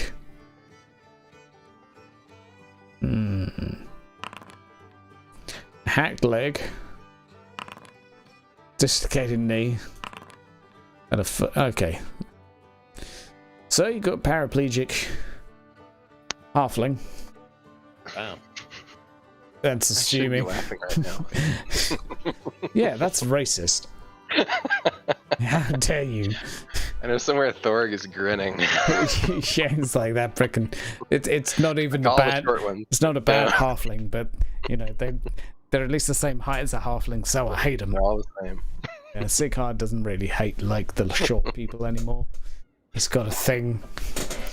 And unfortunately, a large portion of your villagers are no more, but a large portion of your named PCs are still alive.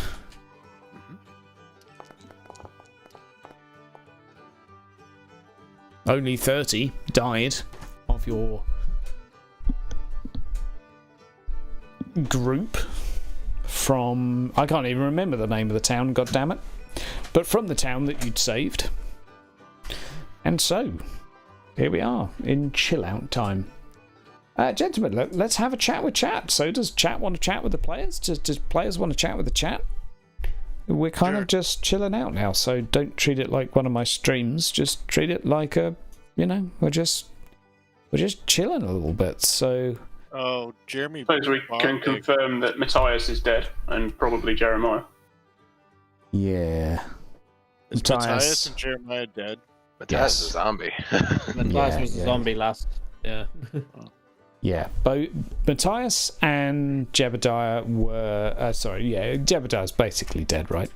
Matthias was at the door with a half of his face missing. Matthias is dead and has... Well, that explains why he hadn't been here for a long time.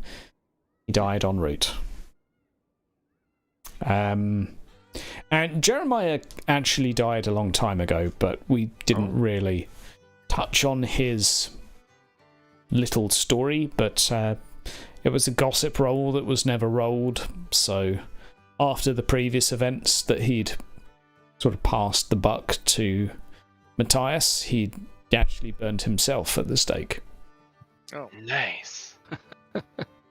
So that was At least he was devoted.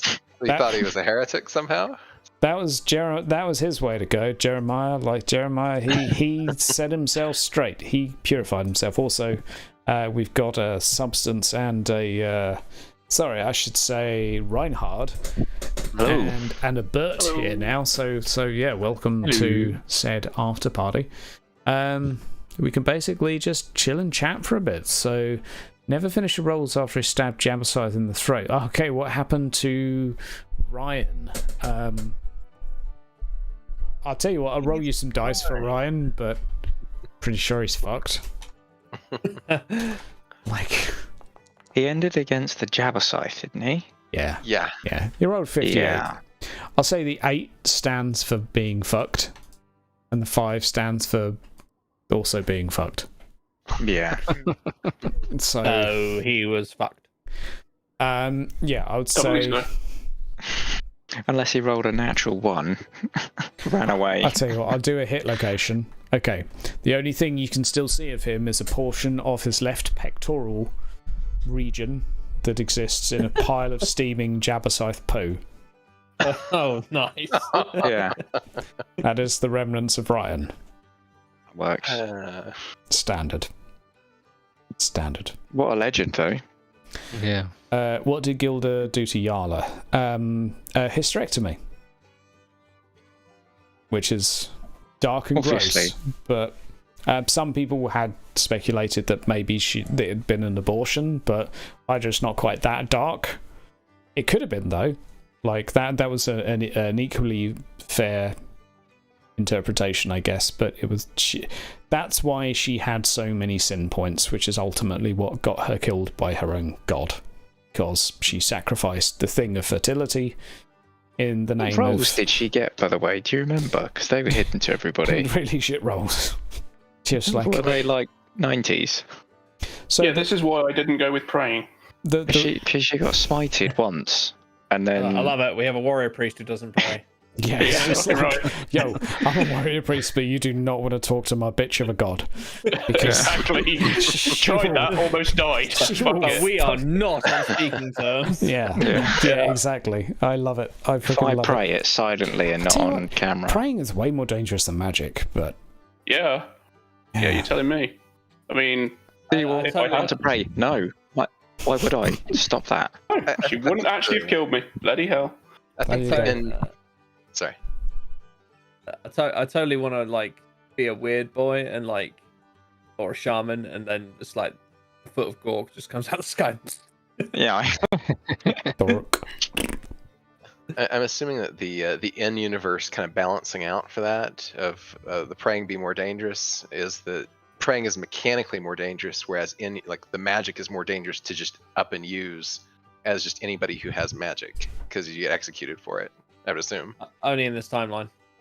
To say, Oh, no, it's just the dice suck.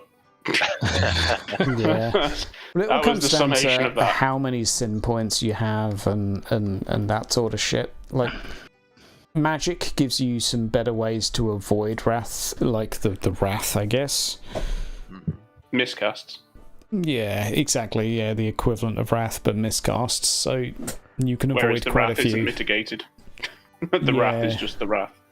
So magic's perfectly legal in Warhammer Fantasy and more modern. It's partly because we gave wrath points for every corruption reroll that a priest used, which makes like corruption rerolls a little bit more scary to use as a religious person, which is Yes. like just an Yes, it extra did. thing.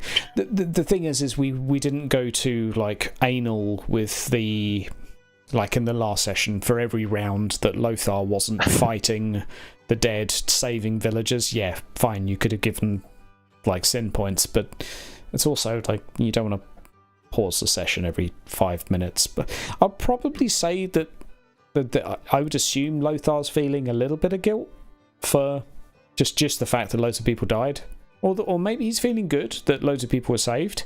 What do you think? I think it's more.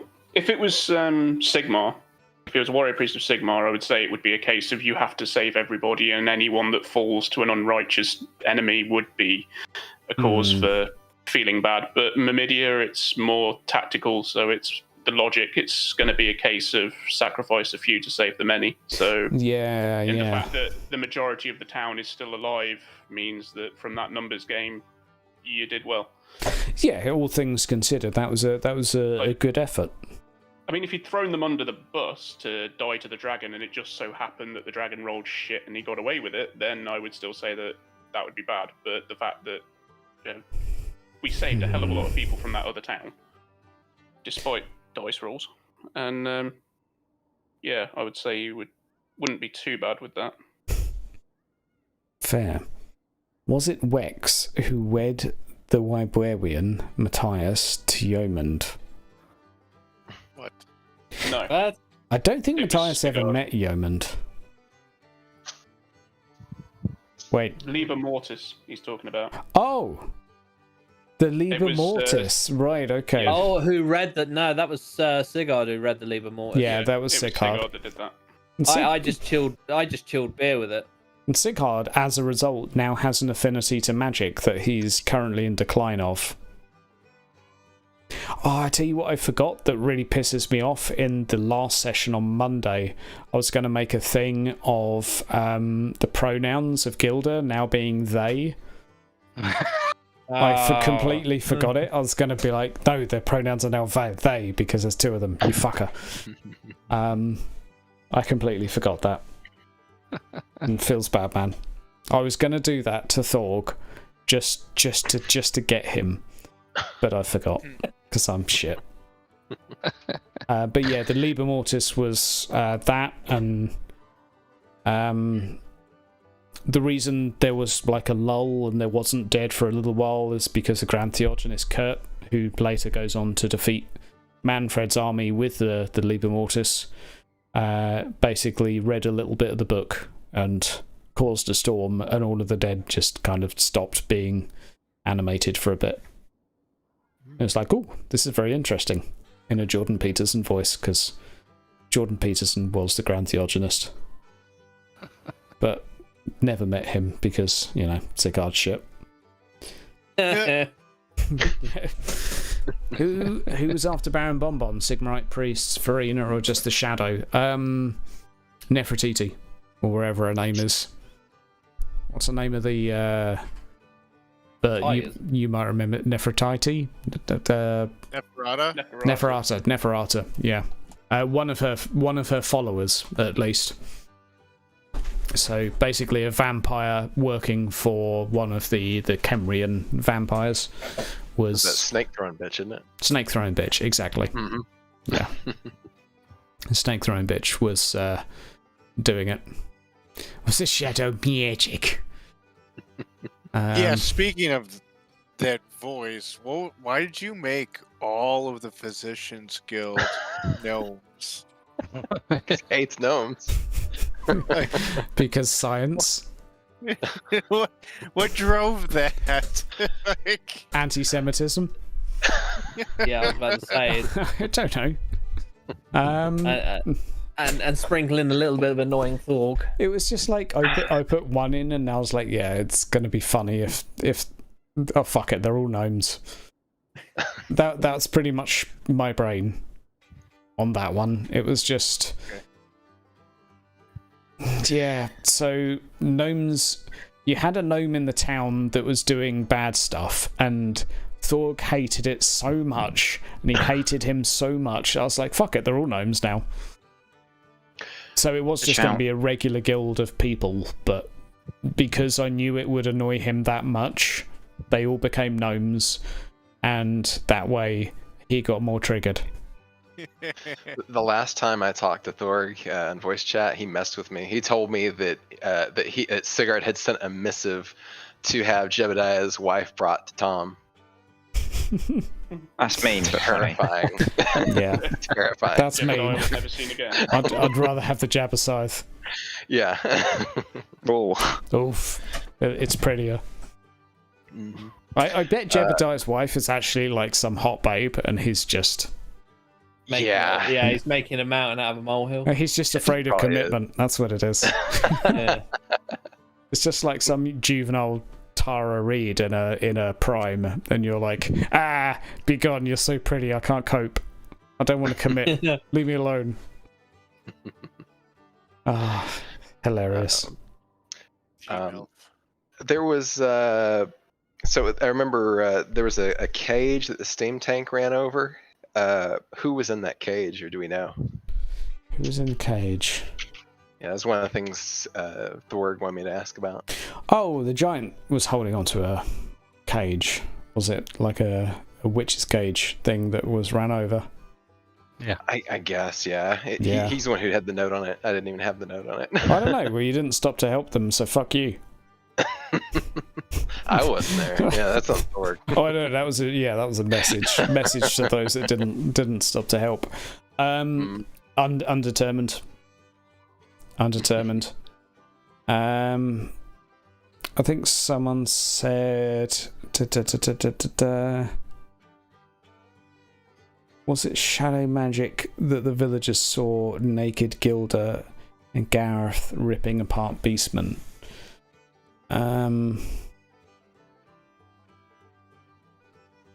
Did they rip apart Beastmen? Yeah, in the end of the season first 1. season, when they were fighting on their own, it was Garrett and Gilda. Garrett Oh, right, okay. picked up a dude and killed him or something. So I was wondering if it was So, magic. Right, Was okay. it like illusion, or was it real? I guess? Right, okay. Or was she using shadow magic? It was probably a little bit of both, but Garrett I had down as being like a Garrett of Rivia. So he likes his potions. So he drank Stragani bullshit and like could be in that he did genuinely lift a Beastigore up and strangle it in my mind, but I'm the fucking GM, so it did happen. But it was because of effectively call it a strength potion of bullshit that Gilda had made for him. So Gilda made him loads of potions and he just, he liked them. Dug. But he also had no tongue because reasons. It probably dissolved. Yeah. So Gilda could actually see the future as a bit of a clarification. And that's why she cut his tongue out, because he was going to say something to kill himself, so she cut his tongue out before he could do it. That was the only way she could see to stop him. So Gilda cut his tongue out, but that was just like well, that way you won't kill yourself, because he used to be a blabbermouth. Did she occasionally see the future, or did she know what all was going to happen to herself in the future, such as the memory loss, etc.? Ugh. It wasn't like a Nicolas Cage film. Okay. It was yeah. It was more like a intermittent flashes of things. Yeah. So came just to Tarn because she knew Tarn was going to be important. She saw she saw it on fire and saw some shit happening. Cool.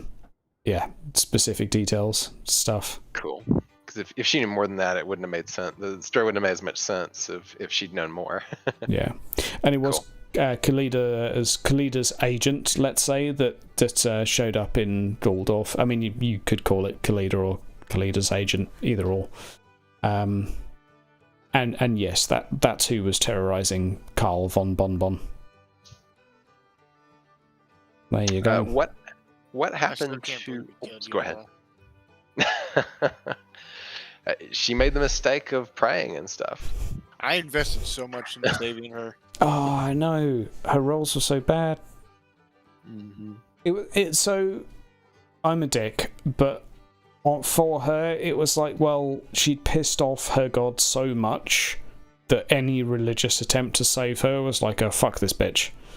Because it was like, she gave away her fertility effectively, and she worshipped the fertility god. So it was like, well, that was like a, you've really fallen out of favour with your god. Granted, maybe I'm a big old meanie, but this is fantasy and shit's real. It just got real. And so any religious attempt or phenomena around her would result in a Wrath of the Gods, and it just so happened that her Wrath of the Gods rolls were like fuck you, knock you out, and you're unconscious and bad, and then obviously you took her to be saved by priests, and then her god was like, ain't gonna let that happen, 1,000 fucking bleeding conditions, and that her Wrath of the Gods rolls were just terrible. And the conclusion from the people in the town was that she's probably a witch, because if you try and heal someone and that happens, then, well, obviously it's not your fault, it's their fault. And sure, from a sentimental standpoint, it sucks that she died, but from a narrative standpoint, just the scene and everything was just awesome with it, the rain on the stairs. Nice. Yeah, it's glorious. It was killer that was the thing at the beginning of the campaign that you were like, because there was a few things at the start, wasn't there? There was like I can't even remember what the original stuff was in the town, but there's a quote witch was one of them. Yeah, it was Yarla was the witch, and it was because the corruption vines spreading all over people. She'd been like climbing on top of the building, semi-naked, and people were talking. Mm-hmm. And there was some other gossip as well. I can't remember what it was, but that was the one that you guys were like, "Yep, going to deal with that shit. Deal with this freaking witch." Yeah. The vision of the bear attacking me never came true. That's because we never pissed Joe Manor. It's true. Like 5 minutes after the campaign ends, the bear probably just attacks you. The vision finally came true. Yeah. You're like, hey, I never got attacked by that bear. Ah! Yeah, it'd be pretty funny if he came in and actually attacked you. Yeah, the target was just me. The target was just one of you. Whoever, he just went through the undead just to come and attack you. Love it. Was it the vampire in the woods who killed the Tarlites? No, it was not Wraiths. technically. Yeah, it was messed up wraiths and ghosts that actually were feeding on flesh instead of. So it's a little bit of bullshittery from me, because that obviously ethereal creatures don't eat flesh, but this was a little bit of an influence on the dead from what was going on in the area, that the dead weren't just spirits, they were spirits that were hungry for the living. So they were animus dead, I guess. And some of those wraiths were attached to the Kemrian, who was like able to control them, or at least some of them. Yep, all I know is that sucks to fight them. Yes, ethereal creatures are not easy to kill. No. Just wait Me until... and Wilfred chatted that. You say sucks to fight anything, wait until Godbert's GM. He's going to fuck us up. Yep. Like, So you're gonna have to re-roll a character every 3 hours. even that last fight, I was like, man, this is going to be really freaking shitting hard. And then you guys are like, nope, we're okay. We got this. But I was thinking Osric would probably fail like every other round, in which case you guys would all have had to do a dodge every other round, and that breath attack would do at least half health and -1 from all of your armor, and you'd all take 1 damage from, swarms and shit. And no, Osric was just Chad until he died. Yeah, but I was about to say, when he did fail, he failed. He failed. He did a proper fail. He failed hard. He obviously used all of his energy, Yeah. basically defending everyone else. Anyway, And then that dragon was mighty pissed off. I have to jet, so pleasure, gentlemen. I'll See see you around, later. Rob. Thanks for playing. Catch you Ray. around. Yep. See you around, Bye-bye. dude. What's Skaven up to? I'd like to have done more like Skaven yes plot, but the theme of this one was undead. Like, I'd like to do an actual like Skaven manipulating behind the scenes thing. This was more, there were a bunch of Skaven that were trying to get one of those stones out, build a ship big enough to carry it, and just sail the fuck out to sea and get back to their nest with it. That was fun. Yeah, that was say Skaven were more of like a sidetrack. But I would like to. What are they up to now? Hiding, because there's dead things everywhere. Yes. And was it Otto manipulating the Baron of Yettenberg? Yes, but not via magic. He was impersonating his dad. So, yes, the fat guy was effectively being told what to do for a long period of time by the vampire, who was just kind of having fun with manipulating this lord, trying to start a war between the two barons of the area, but that didn't really work out. Crap went wrong, and yeah. So yes, it was. Was the shadow that we fought down there the last guy that we played against on Monday? Shadow that you fought against? No, that was the that was like the, just call her the Egyptian vampire. Yeah, okay. She was... And was she the same one that did the killing up in the tall tower. Tall Tower. The one where the lady celebrated her father's death. No, That's that, the one, that yeah. was actually a gnome assassin. That was who was it? It was a gnome assassin from the Physicians Guild. Was he Okay. hired by the daughter?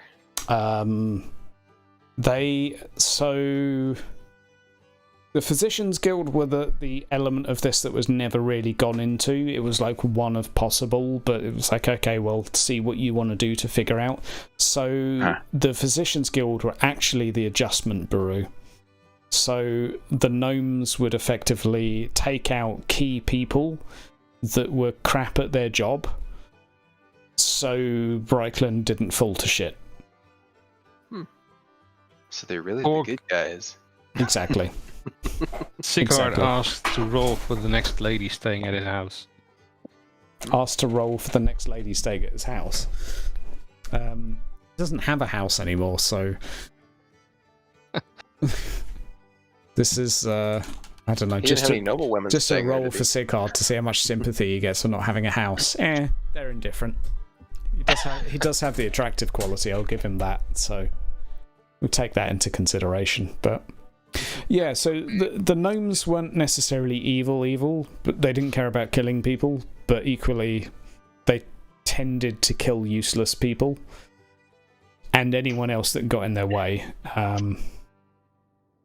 So that was the gnomes, basically. They were the adjustment bureau, basically controlling everything behind the scenes. There you go. A Jeremy nice little... asked. Sorry. Yeah, what's Jeremy asking? He's asking, is Gotts now Tony the Pony Poop? I have no idea. You'd have to ask him. He hasn't shown up in weeks. Probably. What do you... He's definitely been cursed at some point, hasn't he? It's totally not cursed. Pistols were fun. Yeah, I was looking forward to seeing what would happen with that. I had loads of ideas of like, okay, he's going to just like put the princess on a pony, and the pony's just going to run the fuck into the most dangerous woods, and just be like, oh no. I had loads of ideas of like the terrible things that horse could do, but no, it's not meant to be. Tony, That's so sad. I really look forward to a cursed pony in a future campaign that just gets people into so much trouble, but it wasn't meant to be. So as you well know, as everybody here probably well knows, Thorg/Sigurd has a hate boner for everyone who slighted him in the campaign. Yeah. Do we know, or can we know rather, anyone else that wasn't found out in the campaign that was effectively working against Sigurd or otherwise pulling some shenanigans? What a good question. The GM. Yeah, the GM. For one. Yeah. You beat me to it. I was going to say, True. yeah, me. Anything that I could do to pump his rage boner. I am the Swedish-made penis enlarger for his hate boner. And that was my job this campaign, was just to make him hate things more. So was there You did a good job, anyone... to be fair. Yeah, exactly. Basically anywhere he looked, someone would hate him. He just needed to look in more places.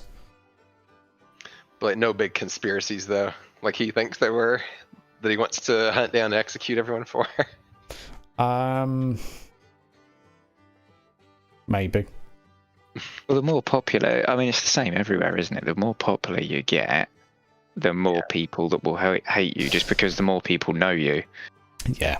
It's like if you're a noble, it's like, well, you're in charge of somewhere, you're important, and if you were to be a heretic and die, and then someone else would take your noble title, just as he did to someone else. So that's how most people in Reichland would look at it. It's like, well, Sigurd's just some filthy usurper. Because, okay, there was this storm and some bad stuff happened, and some people were talking about fire, but those guys are freaking weird. But, you know, there was some bad stuff that happened, and then Sigurd became our lord. But, wait for the next storm and we'll kill him. That's kind of how I view lordship in this, in that you just any opportunity to kill the person in charge. I am a lord. Sorry. Yeah, we're getting that next time. We needed to have a lord that talked like We that. needed a Matt Berry lord. I was talking to myself on the way home all the way in traffic as Matt Berry. Oh, you were brilliant. I had one window half down, but yeah. That's my next NPC for everything. Matt Berry in traffic would also sound great. Matt Berry in traffic. Would you merge? Move over. I need to move through. So good. Yeah. So, well, yeah, we've got. Yeah. So, should we say a thing that's good? We're going to actually be playing again next Friday. Mhm. So that's the thing. Yeah. Oh yeah. Oh yeah.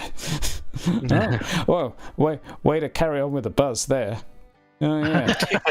Oh yeah. I guess we're playing next Friday. Yeah, that's right. Yep.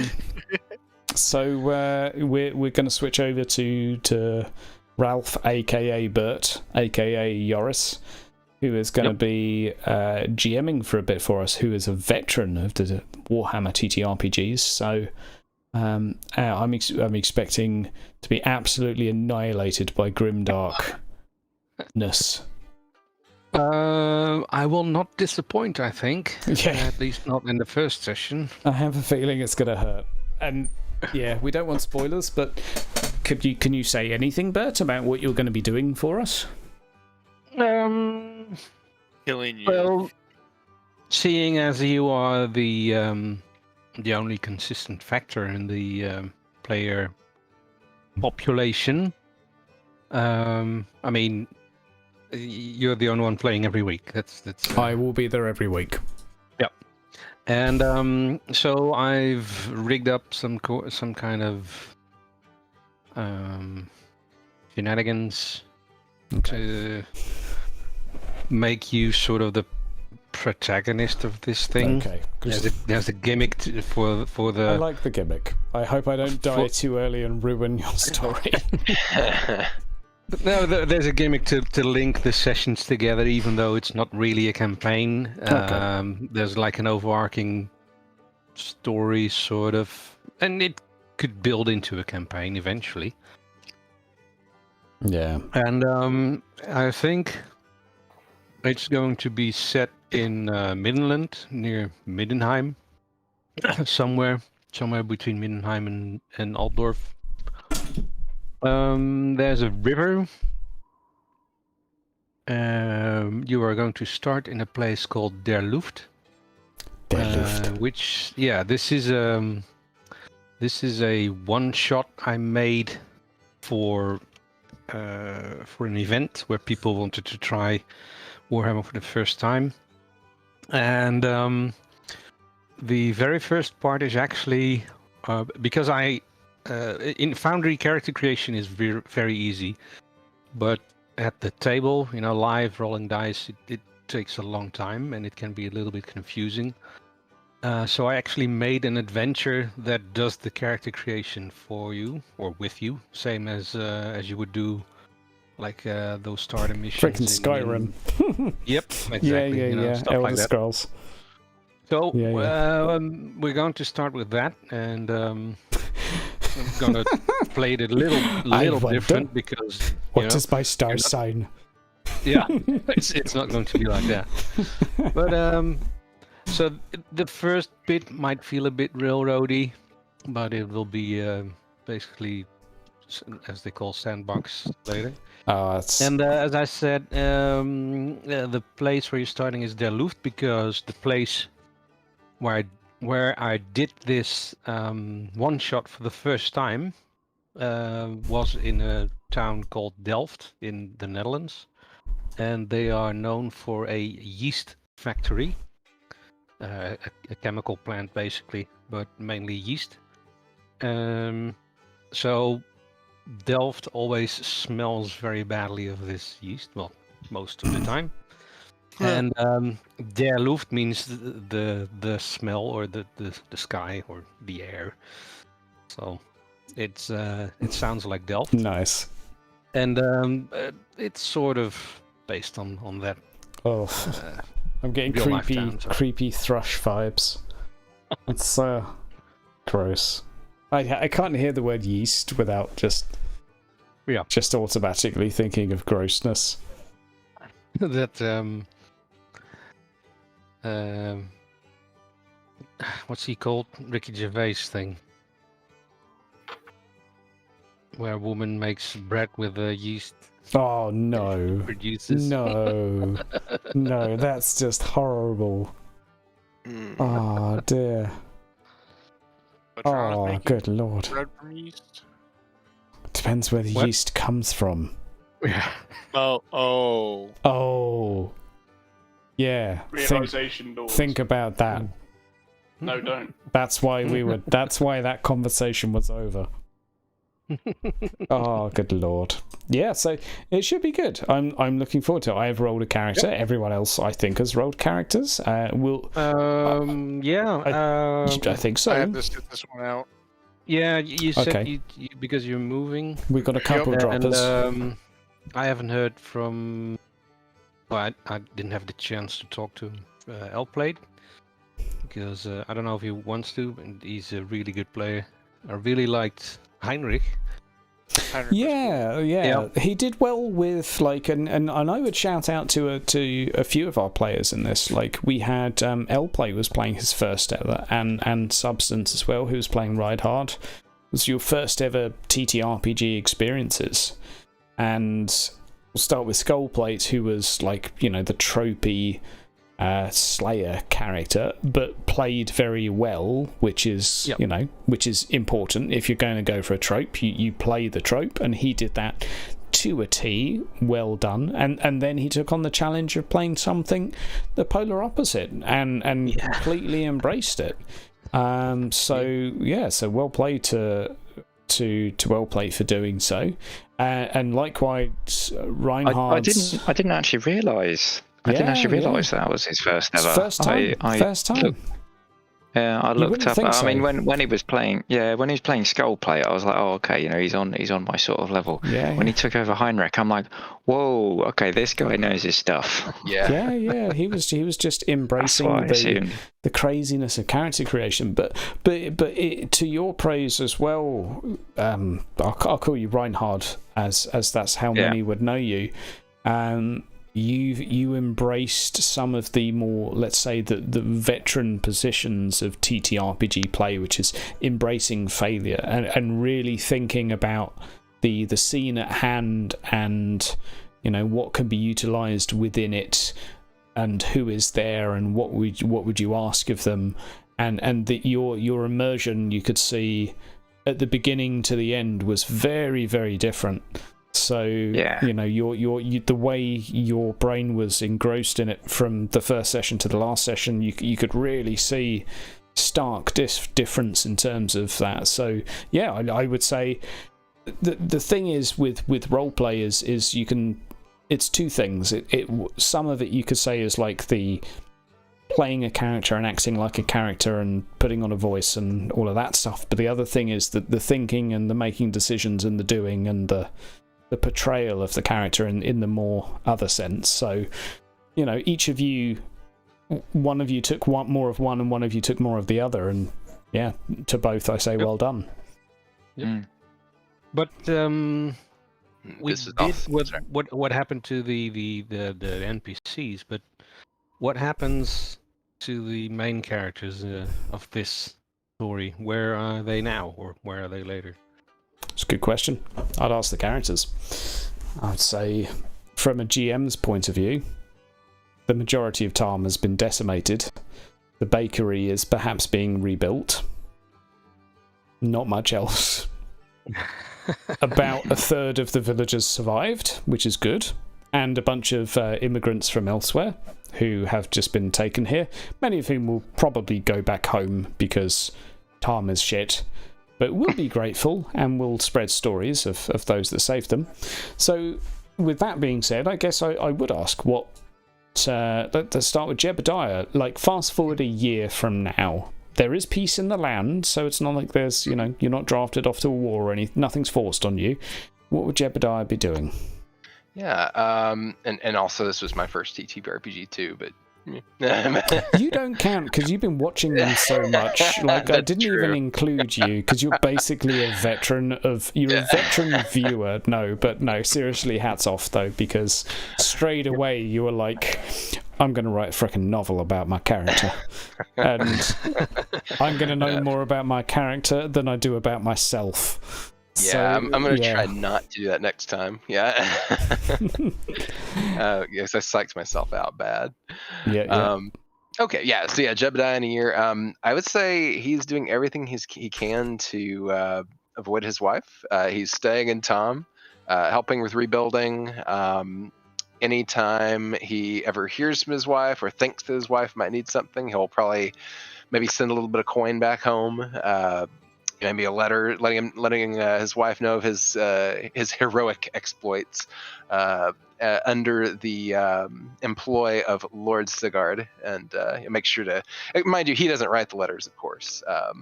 He probably has. I assume he probably has Henrik do it for him.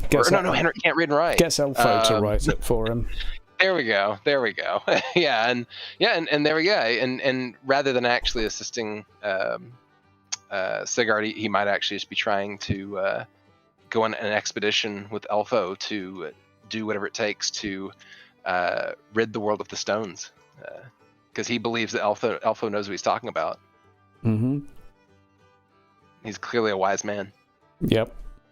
Mm-hmm. Side note, before we move on to Lazarus, I actually put Elfo down as an avatar of Renauld, with him just having a ridiculous time being like, Clea, let's move these fools towards this and give them some hints, but you know, 'cause he came out with some prophetic shit, but it was just too ridiculous. So yeah, that was he was a little bit more than you would think, but equally.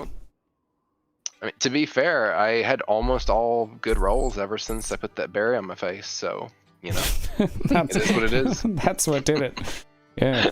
Just imagine if you found, like, a badger poop, what that would do. That contains, like, fermented berries. Hot damn. There you go. So what about Lazarus? What would he be doing in a year? He would either move to a nearby town or rebuild Tom. I don't know. That's a decision between him and Leticia. Fair enough. But if we stayed, continue try and rebuild the workshop and continue making it a safe haven for apothecaries. If I went somewhere else, I'd probably try and be a court apothecary if I could, or just peddle potions. Okay. Court apothecary. That's a good thing to be. He's got a kid that he's got to think of. He does indeed. Got to bring home that bread with that made from that sweet, sweet yeast. You fucking gross. What about Reinhard, like captain of the Road Warden of the town that doesn't need Road Warden anymore? That doesn't exist. Yeah, I mean, what happened to the Road Wardens? Are any of them still alive? I can't even. I think you sent them out last thing, didn't you? You sent them out to look for survivors. They came back, and I got quite a few back. That was when Heinrich rode back. But after that, I didn't really do anything with them. I went off with the others in the campaign, obviously. So what they did, I'm not really sure. What I believe they were doing during this attack on Tom, which they were not necessarily aware of, is they were basically going through the roads, rounding up stragglers, people, that is, and trying to get people to safety. So just basically patrolling the roads, and anyone that was fleeing from a nearby town, settlement, or building. That's what they were. That's who they were saving. Makes sense. So Reinhard has always been very, very close to Sigurd. Like, Sigurd is, the guy that he would give his life up for. So he would definitely start to rebuild brick by brick. Even helping out Lothar with the defenses because he, he started doing that with the spikes up against the river and such. So he would just try everything. Like, forget the road warden bit. You need a town to be a road warden, but also ordering my guys around. So just sort of rebuilding inside the gates. Yep. Had you considered that maybe Sicard is corrupt, which is why your town got fucked? No, honestly, that would not cross Reinhardt's mind. But maybe Tom could have a better lord? No, it's not happening. No. Okay. No.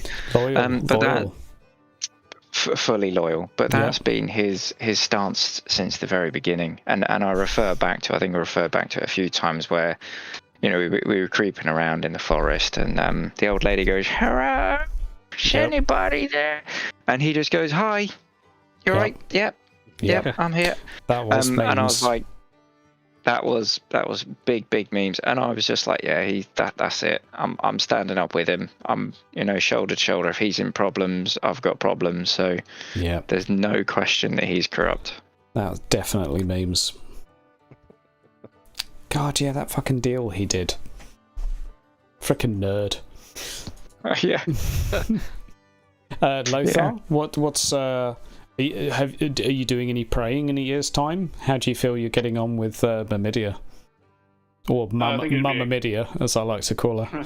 I think it would be a case of you'd probably stick around long enough to see to the defences and training guard, and then return to Nuln and the chapter house, and probably go on a pilgrimage to try and get rid of some of the sin. Fair enough. Hope that she would actually listen to him in the future. I'd say, you probably gained yourself some favour, what with defending yourself from a dragon and all that. That's that's probably helped. It was a little bit outside of the realms of military strategy and more in terms of desperation, I guess, but I still think that there's, like, the fact that you led those refugees for all of that distance, I think that would have gone quite some considerable way to removing sin points. At this point, Possibly. we'll also clarify they were refugees, not economic migrants, and they were women and children. Just saying. Bert, what would Bert be up to? Oh, well, Esther's still around. I'll say, because we never really clarified that, but she doesn't go anywhere. Yeah. I understand. And well, he just lost sort of lost his daughter. He comes back to town. Town is destroyed, and his old master is also dead. So he gets So grimdark. Yeah, he gets mad at everyone there. Says "fuck you all." And since Sighard is all right, and Eudokus, the two foster kids he picked up with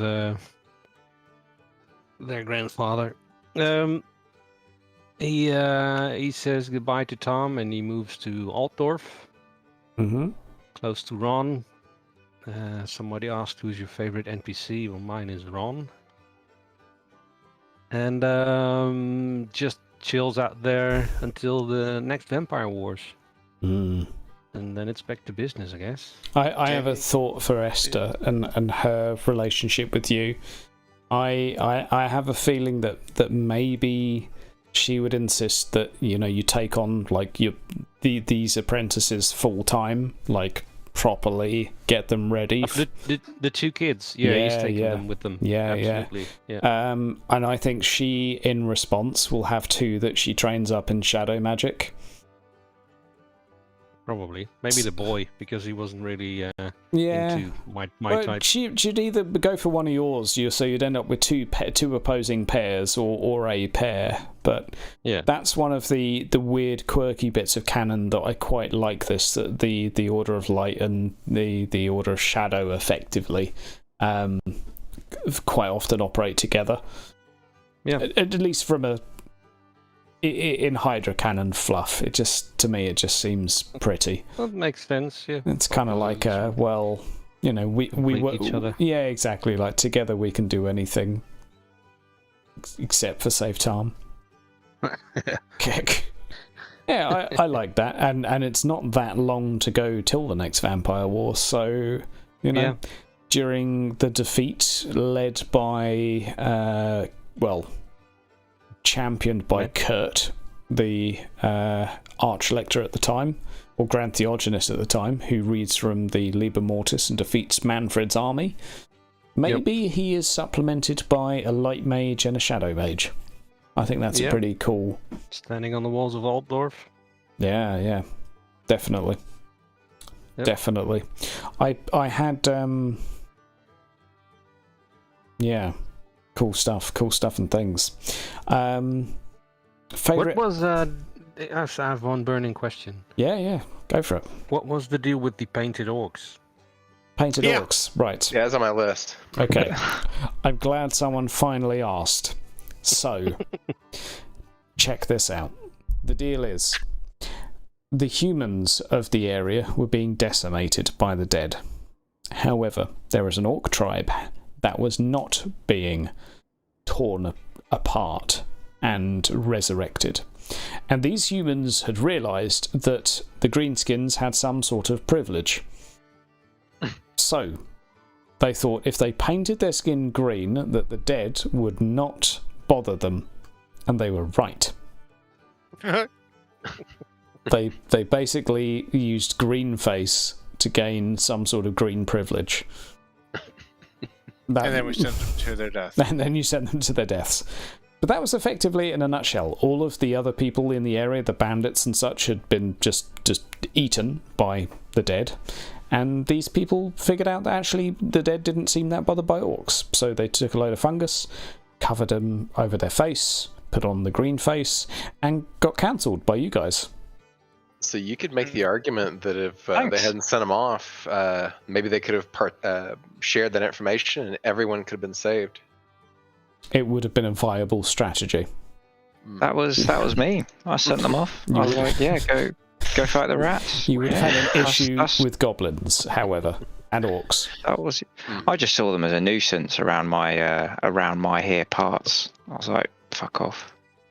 That's basically what I saw. It was incredibly dumb, but also incredibly smart at the same time. Yeah. I'm afraid there's no further big brain there. That is just the extent of it. They just wanted to gain the privilege of the greenskins. What happened to the handless giant? Disintegrated.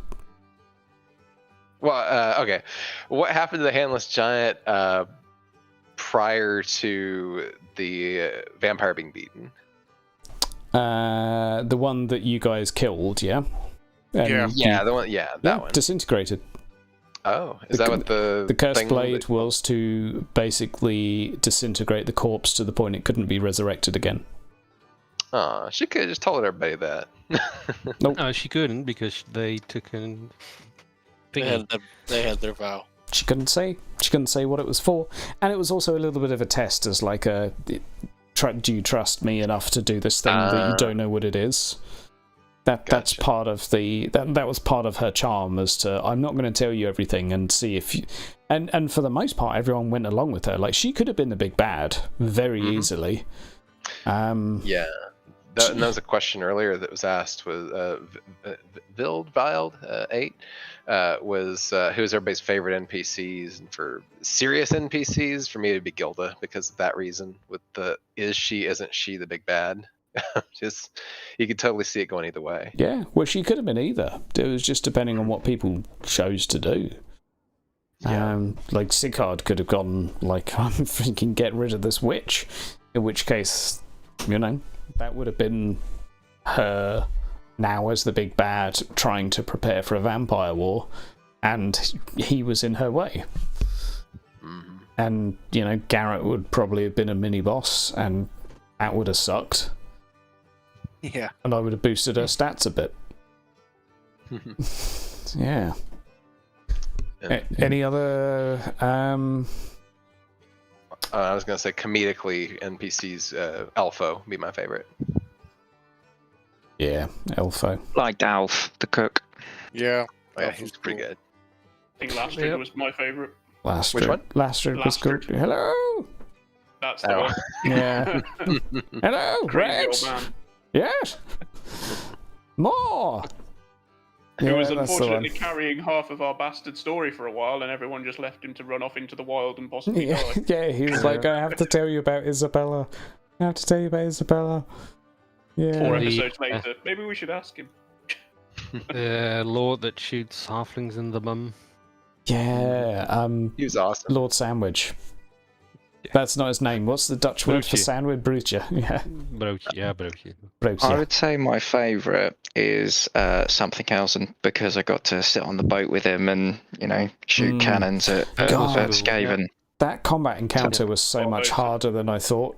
That was one of the few where I'm like, this will be fine. And then, like, 2 gunshots later, I'm like, shit, half my party's dead. There was Yeah. there was a good scene for Godbert because he did a lot of old man healing and Yeah, it yeah. all worked. Our rules were good It then. did. You spat on That was everything. Yeah. You, And after That was that, I didn't heal anything after that. No, ever again. No. You ran out of spit, that's why. Yeah, God, that was most of the combats in this. I find it much easier as a GM than you think they're gonna be, because you just kind of don't anticipate. Okay, yeah, maybe the enemy does get lucky. Okay, maybe your allies will use a reroll, then a reroll, maybe then a fate.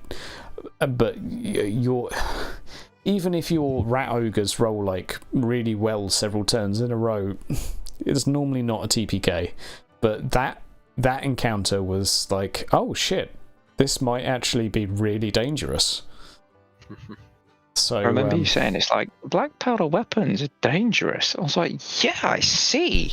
Yes, yes, the holes in Sword Something Housen's would agree with you. Yeah, Yeah, definitely. He was one of Who my wrecked his favourites, arm? definitely. Somebody wrecked his arm. Was it Guts? Gots. Guts. Yeah. I think Jebediah's got a wrecked arm as well. Oh, yeah. Yeah. broke Gots blew his arm off. Well, Yeah. not off, Sort but of. he got like a dicky arm. But that's one of the things with the for everyone's like, let's do some reflections, I guess. So for me, I will probably not use endeavours between sessions in future, not every session at least, because it makes things like injuries, etc., and consumable gathering and finances far less like troublesome.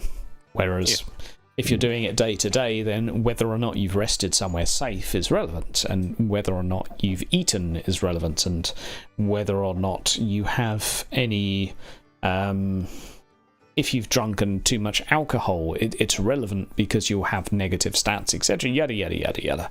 So from future campaigns I probably won't do this, but the reason it was done is we had a rotating cast every single time, so it was like, let's do this as a series of one-shots, and it just ended up being more of a fluid narrative. But fortunately that was kind of because we ended up being able to split it into 2 separate squads effectively.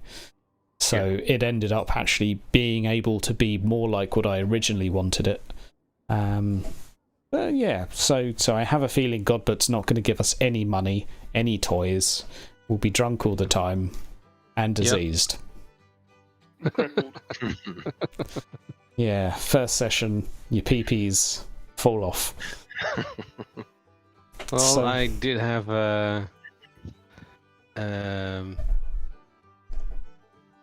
well, no, it's cool to tell. I mean, I had a session once where the players discover the Slanesh cult, and they went and snuck up into their lair.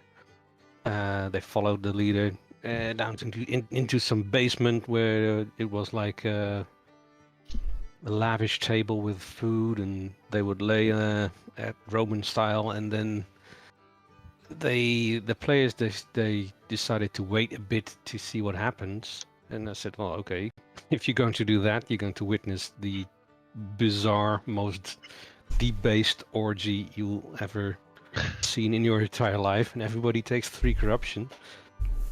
Nice. Yeah. Pretty fun. And that was like session 2 or something. Fair enough. Oh well, if you're going to see something Make like that, them then pay, yeah. yeah, make them pay. No, Yeah. I agree. On the note of orgies, yeah. Well, yeah. I have another question because the reason I started God, but in any case, when we made the character is we were both hesitant to include wizards, or Yep. not. I still don't like them very much, but as a player, I like the mechanic we devised because I wanted to play an old dude, and learning stuff through experience is weird, so it's the remembering thing worked out really well. Yep. What are your reflections on it, and how we did the wizardry thing? So I share your, and I probably have many paranoias of my own and share some, and I wouldn't like to say which are which. So my major things with, let's say, stuff that really stands out from the setting, i.e. magic, is that I think it's like if you're playing Lord of the Rings and someone wants to be Gandalf. It's like, okay, fine, but you have a responsibility that some of the others don't. You can be a douchebag halfling, you can be a bit of a dick halfling, you can be a smart dwarf, a scary dwarf, a funny dwarf, or whatever dwarf, but for me, Gandalf is more... for me, he's more sacred. And so... Merlin or Gandalf. Exactly. It's the wise old man it's not because of the magic, it's because of the wise old man that uses the magic. And the wise old man is part of an archetype in stories that is so integral to so many stories that I hate to see it become reduced to I cast fireball, yada yada yada. Like, for me, I see magic and stories as a result of the wise old man trope, the tutor, the alchemist, the lecturer, the whatever, the guardian, the guide. And I feel the same now as I did before, but slightly more confident that if I had a player that I could have that conversation with and say, look, if you want to be a mage, I could live with it, provided you are happy to not, let's say, trivialize magic too much. That is still my stance. Like, I just couldn't cope with another Rogel. Like, yeah, like Rogel was a gnome, so he could be like, yeah, I'm casting magic, fuck you all, you silly humans. But like, let's just say your wizard character just casts fireball in the street. I'm using fireball just for memes, but first session, a thug comes up and they cast fireball. Now you've got to go down the alleyway of, okay, colleges of magic should get involved. All of this shit needs to, like, witch hunters will be called, and all of this shenanigans needs to happen. Otherwise, magic in the street is normal. So you as a GM instantly have that ultimatum. It's like, okay, if the players draw weapons, it's like, fine, they can get a fine, a slap on the wrist. It's nice and quick and simple. And it's fairly clear, but I still have loads of hesitations for making magic really commonplace. I'm as hesitant as ever, but at least I know that there are players out there that I could put it in the hands of and say, you know, we can work with this. Yeah, I like the the starting point was where he was a hedge witch, Yeah. and his magic wasn't really strong, and it was also like, well, that's how I imagined it, like the purifying water. It's all magic you do without any overt or noticeable effect to other people. So you could do it and not be noticed. Yeah. Later on, there were some things like the Snotling army where the other players indeed said, "Hey, what's going on here?" Yeah. It's not like that. Yeah. But as he grew, there's two things I noticed. First is progress as a wizard is slow. Yep. And because it's slow, you tend to put your points in one pool. So you become a one-trick pony really quickly because you focus on the magic. And as he became more powerful, he became less interesting to me. I was just going to say that. Same to me as well. It was like I would maybe reflect from my GM's perspective as I probably would have delayed that a little bit in hindsight. Because once you've got those spells, it's like, well, okay, those spells are really good against the undead as well, which makes it like, okay, well, I better use that spell. Yeah, and in the last fight, I mean, at one point, I think he even said, "Well, let's just, if it works, why do something else?" Yeah, something, I don't know. Stick with the plan. Stick with the plan. Yeah. Yep. Well, that is the thing with that. And I guess it's the same with many characters, but probably more so for wizards than anything else. Is that if you've got a spell and winds of magic, it really makes more sense to do that. Whereas if you're a melee character or a ranged character, even, I still think you have more options. Maybe not hundreds, but somewhat more. You can knock someone out. You can stun them. You can go behind them and grapple them. You can charm. You probably got more stats to play with. There's options for every player. Yeah. But if you're a wizard, there's one option that's just really good. Yeah, that's a good way of putting it. Really good. I may have decided on a voice for Emmerich as well, but really good. Really is Emmerich good. Your new character? Yeah, Emmerich Hammerson's son. This is not his actual voice, but he will sound a little bit like this. I am a lord. I am a lord. Ryan says something like, I think the more powerful means also more corruption. Because I think since in the last fight Goldberg did some rerolls and he should have gotten another corruption, so maybe he's in Altdorf to recuperate from some of that corruption as well, I think. Yeah. I did go quite light at the end with so I was going to have Matthias come down to visit you guys at the town, being like, everyone keeps complaining about flashes of light, what the fuck is going on? Yeah. But then Yarla died, and I was like, okay, well... Don't get me going on that. Let's just go with he assumes that she was the witch, therefore, and goes back because the world's gone to shit. So, and almost the naked priest was also fun. Yeah.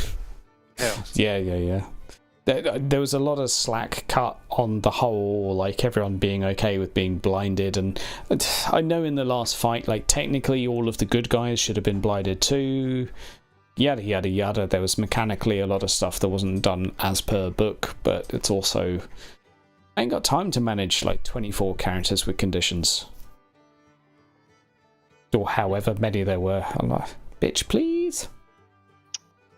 There you go. Yeah. I'm sure Gobbert does manage all them conditions.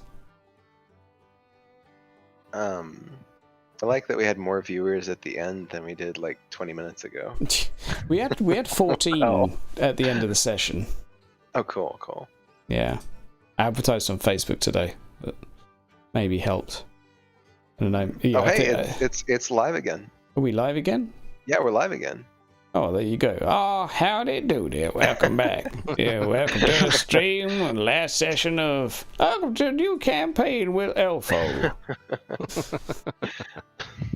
Yeah, I don't know what happened there, but welcome What, back. Oh, what we got. was your favorite role to play? I don't know. Any role that terrorized Thorg. Yeah. Those are the most fun ones. I was going to say the same thing. Yeah. Anything in I the think moment. The Robert Downey Jr. one. Robert Downey Jr. Hey, mate. There was like 4 or 5 of those. Exactly. Which one? So His dad, his sister, his I- brothers. So Gilda Priests. was only a fortune teller until I realised I could wind Thorg up with Sighard up with her, and then she became like a know-it-all, and then she was like, okay, she's up to something, and then she was like, okay, well, what's she up to? Oh, okay, there's some undead involved because Stragani. So I liked Gilda because she really got to annoy him. I really like the gnomes because the gnome conversation between. Yeah, that was so good. That was great. That was just great. And it's also a voice I don't get to do very often. I don't know. I like Carl Bonbon as well. Oh yeah. Like, that's He was a always great character. fun. Oh, in the library. Yeah, the camp Yeah. guy. Great character. He was always fun. He was one that's- cool.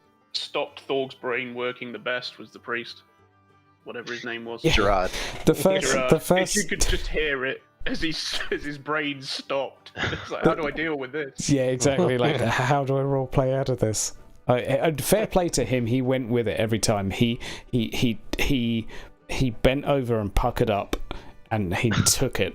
He embraced Sigmar, and I remember the first time when we were doing that, and I remember the prayer beads, and I gave the prayer beads to him, and I said, "Don't worry, they smell normal," and and he just broke.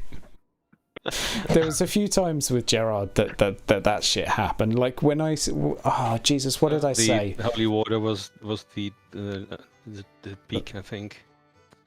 That was something. Oh, the only god I'll allow inside me is Sighard.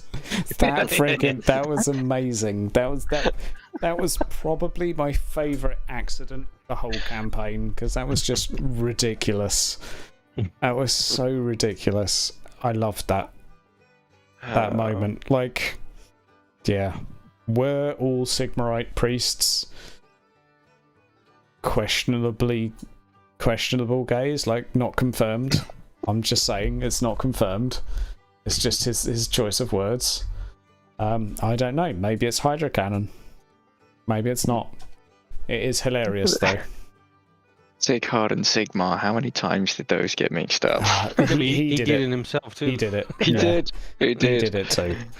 He did it did. too. I can't think that of was any mega others. lols. So someone that never really came in, you guys did actually have a Slanesh cult in town, but it was a thing in season 1, and I was like, it's not going to come up now because there's too much shit going on. But the general store was run by effectively like a feminist Slaneshi cult. So yeah, Dominatrixes. pretty much. Like they charge more to men than they did to women, because to compensate for their mistreatment. And Rose would steal goods from Bogenhof, and Amelin would sell them here more expensive than they should do. And they also did sacrifices and stuff to basically a naked bust god of boobs.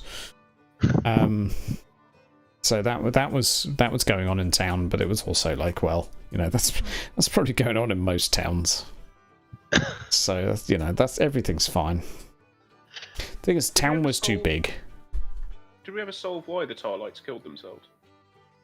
Because we just rocked back up to town and they were all dead. I figured they just didn't want the undead numbers to get bolstered, and they were surrounded. So I have in my mind, yes, it was actually suicide. I put down that they'd actually sacrificed themselves to try and entice their god back to town. Bit weird, but they were surrounded in a building by the dead, and it was a case of, well, no one's coming for us. We're not gonna. What was talking about Tal, what was the deal with the stones? I think it was I don't know. Banan Beware the Tal or stones. something. The ghost armies. Oh, okay, yeah. So that was just effectively the two gods were after, let's say, dominance of that shrine anyway. But because of the influence of Otto, the spirits of the area were not being able to lay to rest, so there was more opportunity for those spirits to enact, let's say, the gods' wishes in the afterlife. So if that's the one, no, sorry, I'm thinking of a different one. There was a corn shrine. That's why. Yeah, one of the local towns was had a cult of corn worshippers, and it was making all the local spirits that weren't being able to rest because of the events particularly angry and bloodthirsty and combative. So the weird shrine that seemed out of place there that couldn't be pinned and had some blood in it was effectively a shrine to corn from a chaos cult. Blood for the blood god. Exactly, and it was effectively tainting the others with the blood, tainting the spirits in the area. So that was my idea anyway. The thing is that there was lots of little ideas like that there's not enough time to do everything. So it's like, well, and I don't know in my mind as a GM if I like the idea more of a campaign where there's lots of little things that never come to be, or whether I don't like that so much. I'm still like, well, I think I like it. What I usually do with longer campaigns is I just build a world and have plan events, and if the players discover them or not, they go on because they change the world, so they might stumble on the effects of it later. But if they don't discover it, you can always use it in another campaign. So it doesn't. It's the work is never for nothing, because if they don't discover it, you can use it sometime else. So, And what was up with Beware the Stones? Beware the Stones. Oh, what's up? So I was just checking through my emails right now. Mal, are you in the chat right this second, Mr. Mal? So you guys have heard of the Book of Koya, the YouTube channel? Nope. Book of Choya? Oh, come on, they do the Total War footage mixed with lore videos.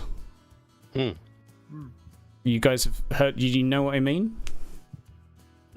I've got an email from one of those guys, so that's cool. Anyway, that's another thing. Awesome. I'm telling you, you're awesome, Mr. Matt. So, what's up? What are we doing? What was the question? Was there a question? There was a question. What's up with Beware the Stones? Oh, yeah.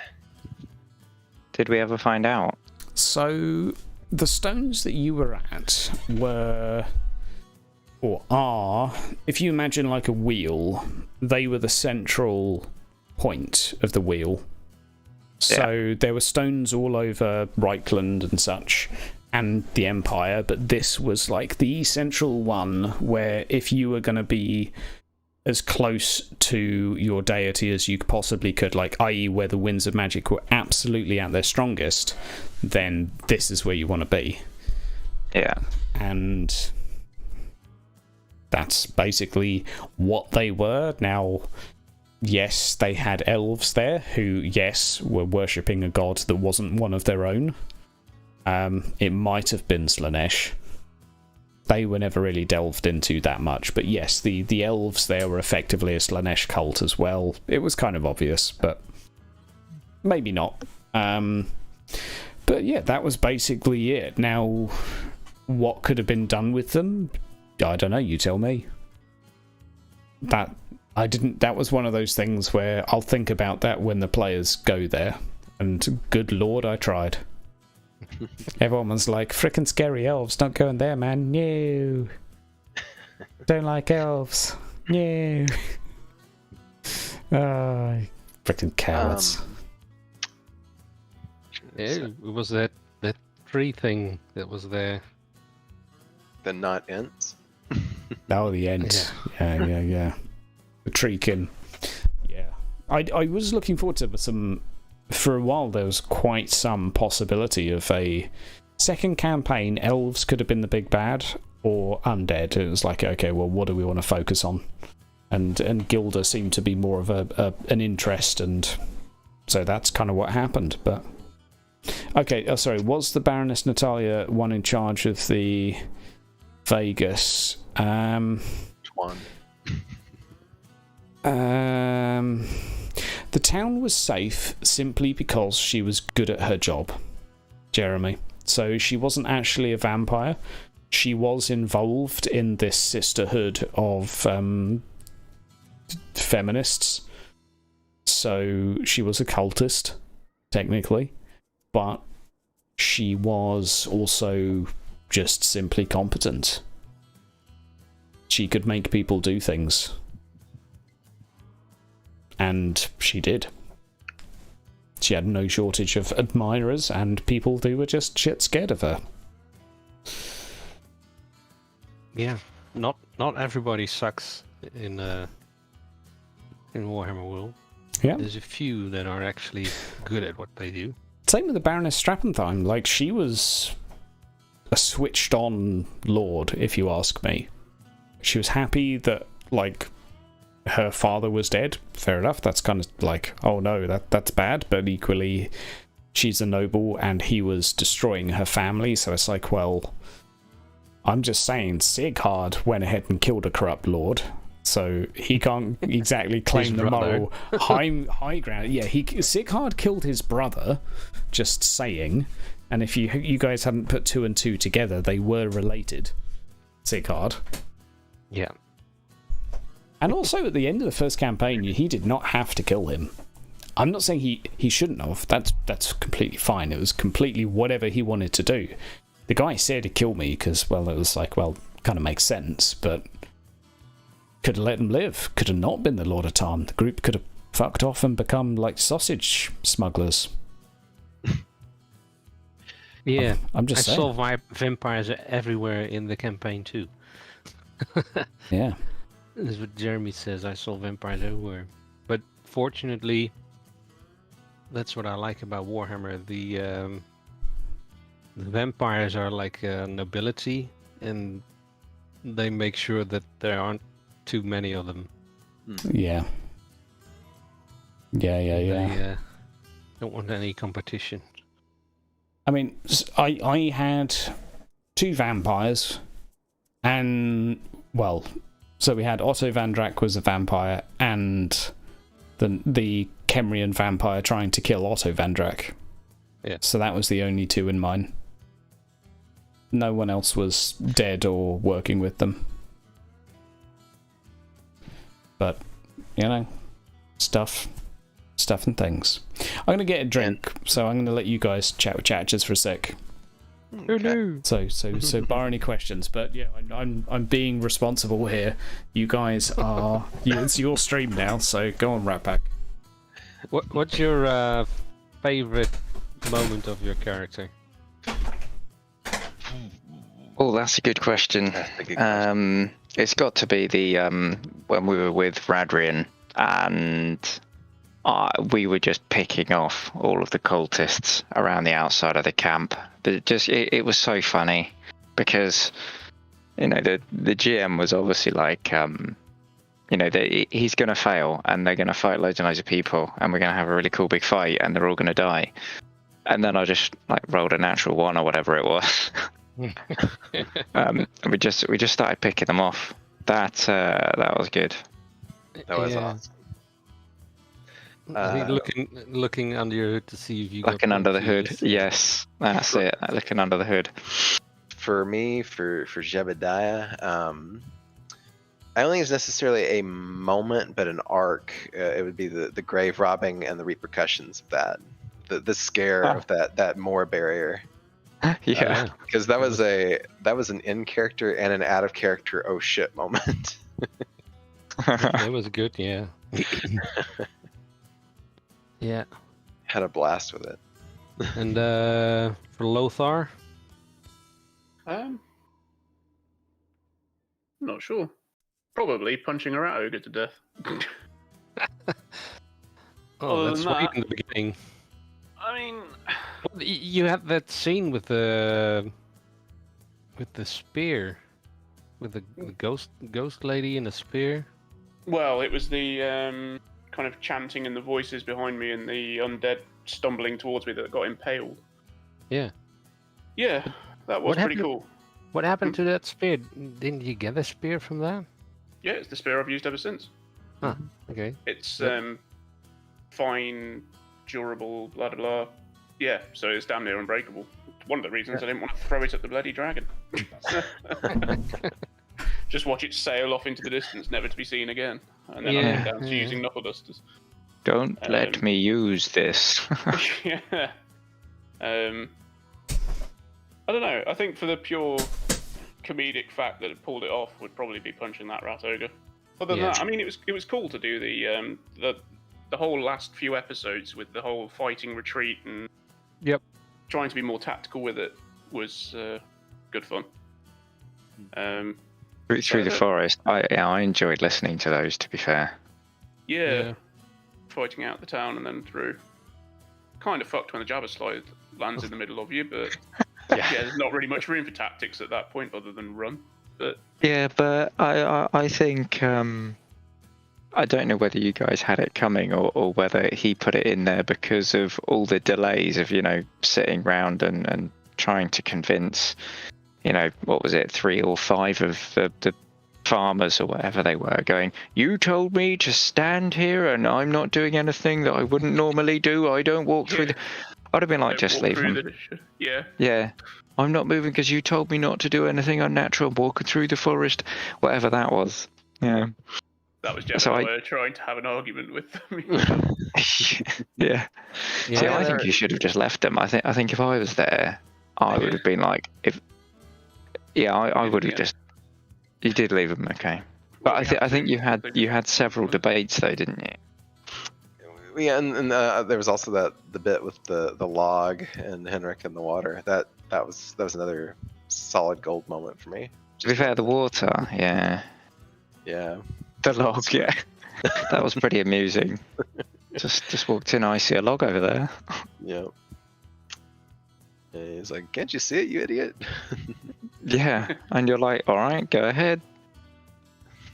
Oh, there was the one with the saying about good moments was need to go check up on the gravedigger because I'm pretty damn sure he's going to be infiltrated the town in order to raise the undead behind us, and we'll get fucked if we fall for that. Turn up. So can we meet the gravedigger? Yep. Yeah, sure. Here, Jebediah. Fuck's And there's sake. me pissing off more. That was good. That was good.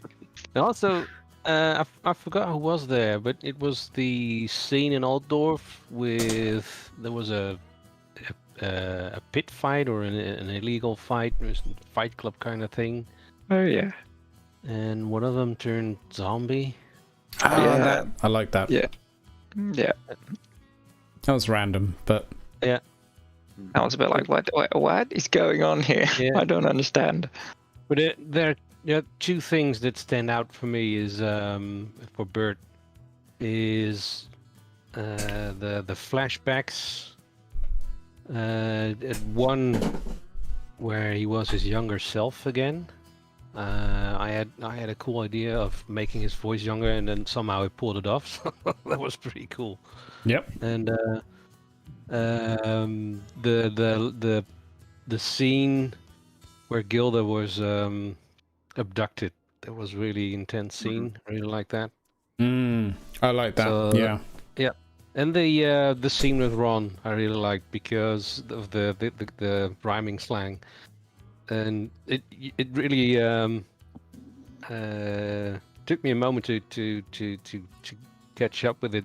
I knew a coworker that actually, talked like that. So yeah, I got most of it, but I was completely surprised by Well, Came out of your mouth there. he actually gave away a lot of the plot there. Like he said that you had a kid and such. Yeah. So yeah. I got that. I was like, a basin? What? Huh? Yep. Yep.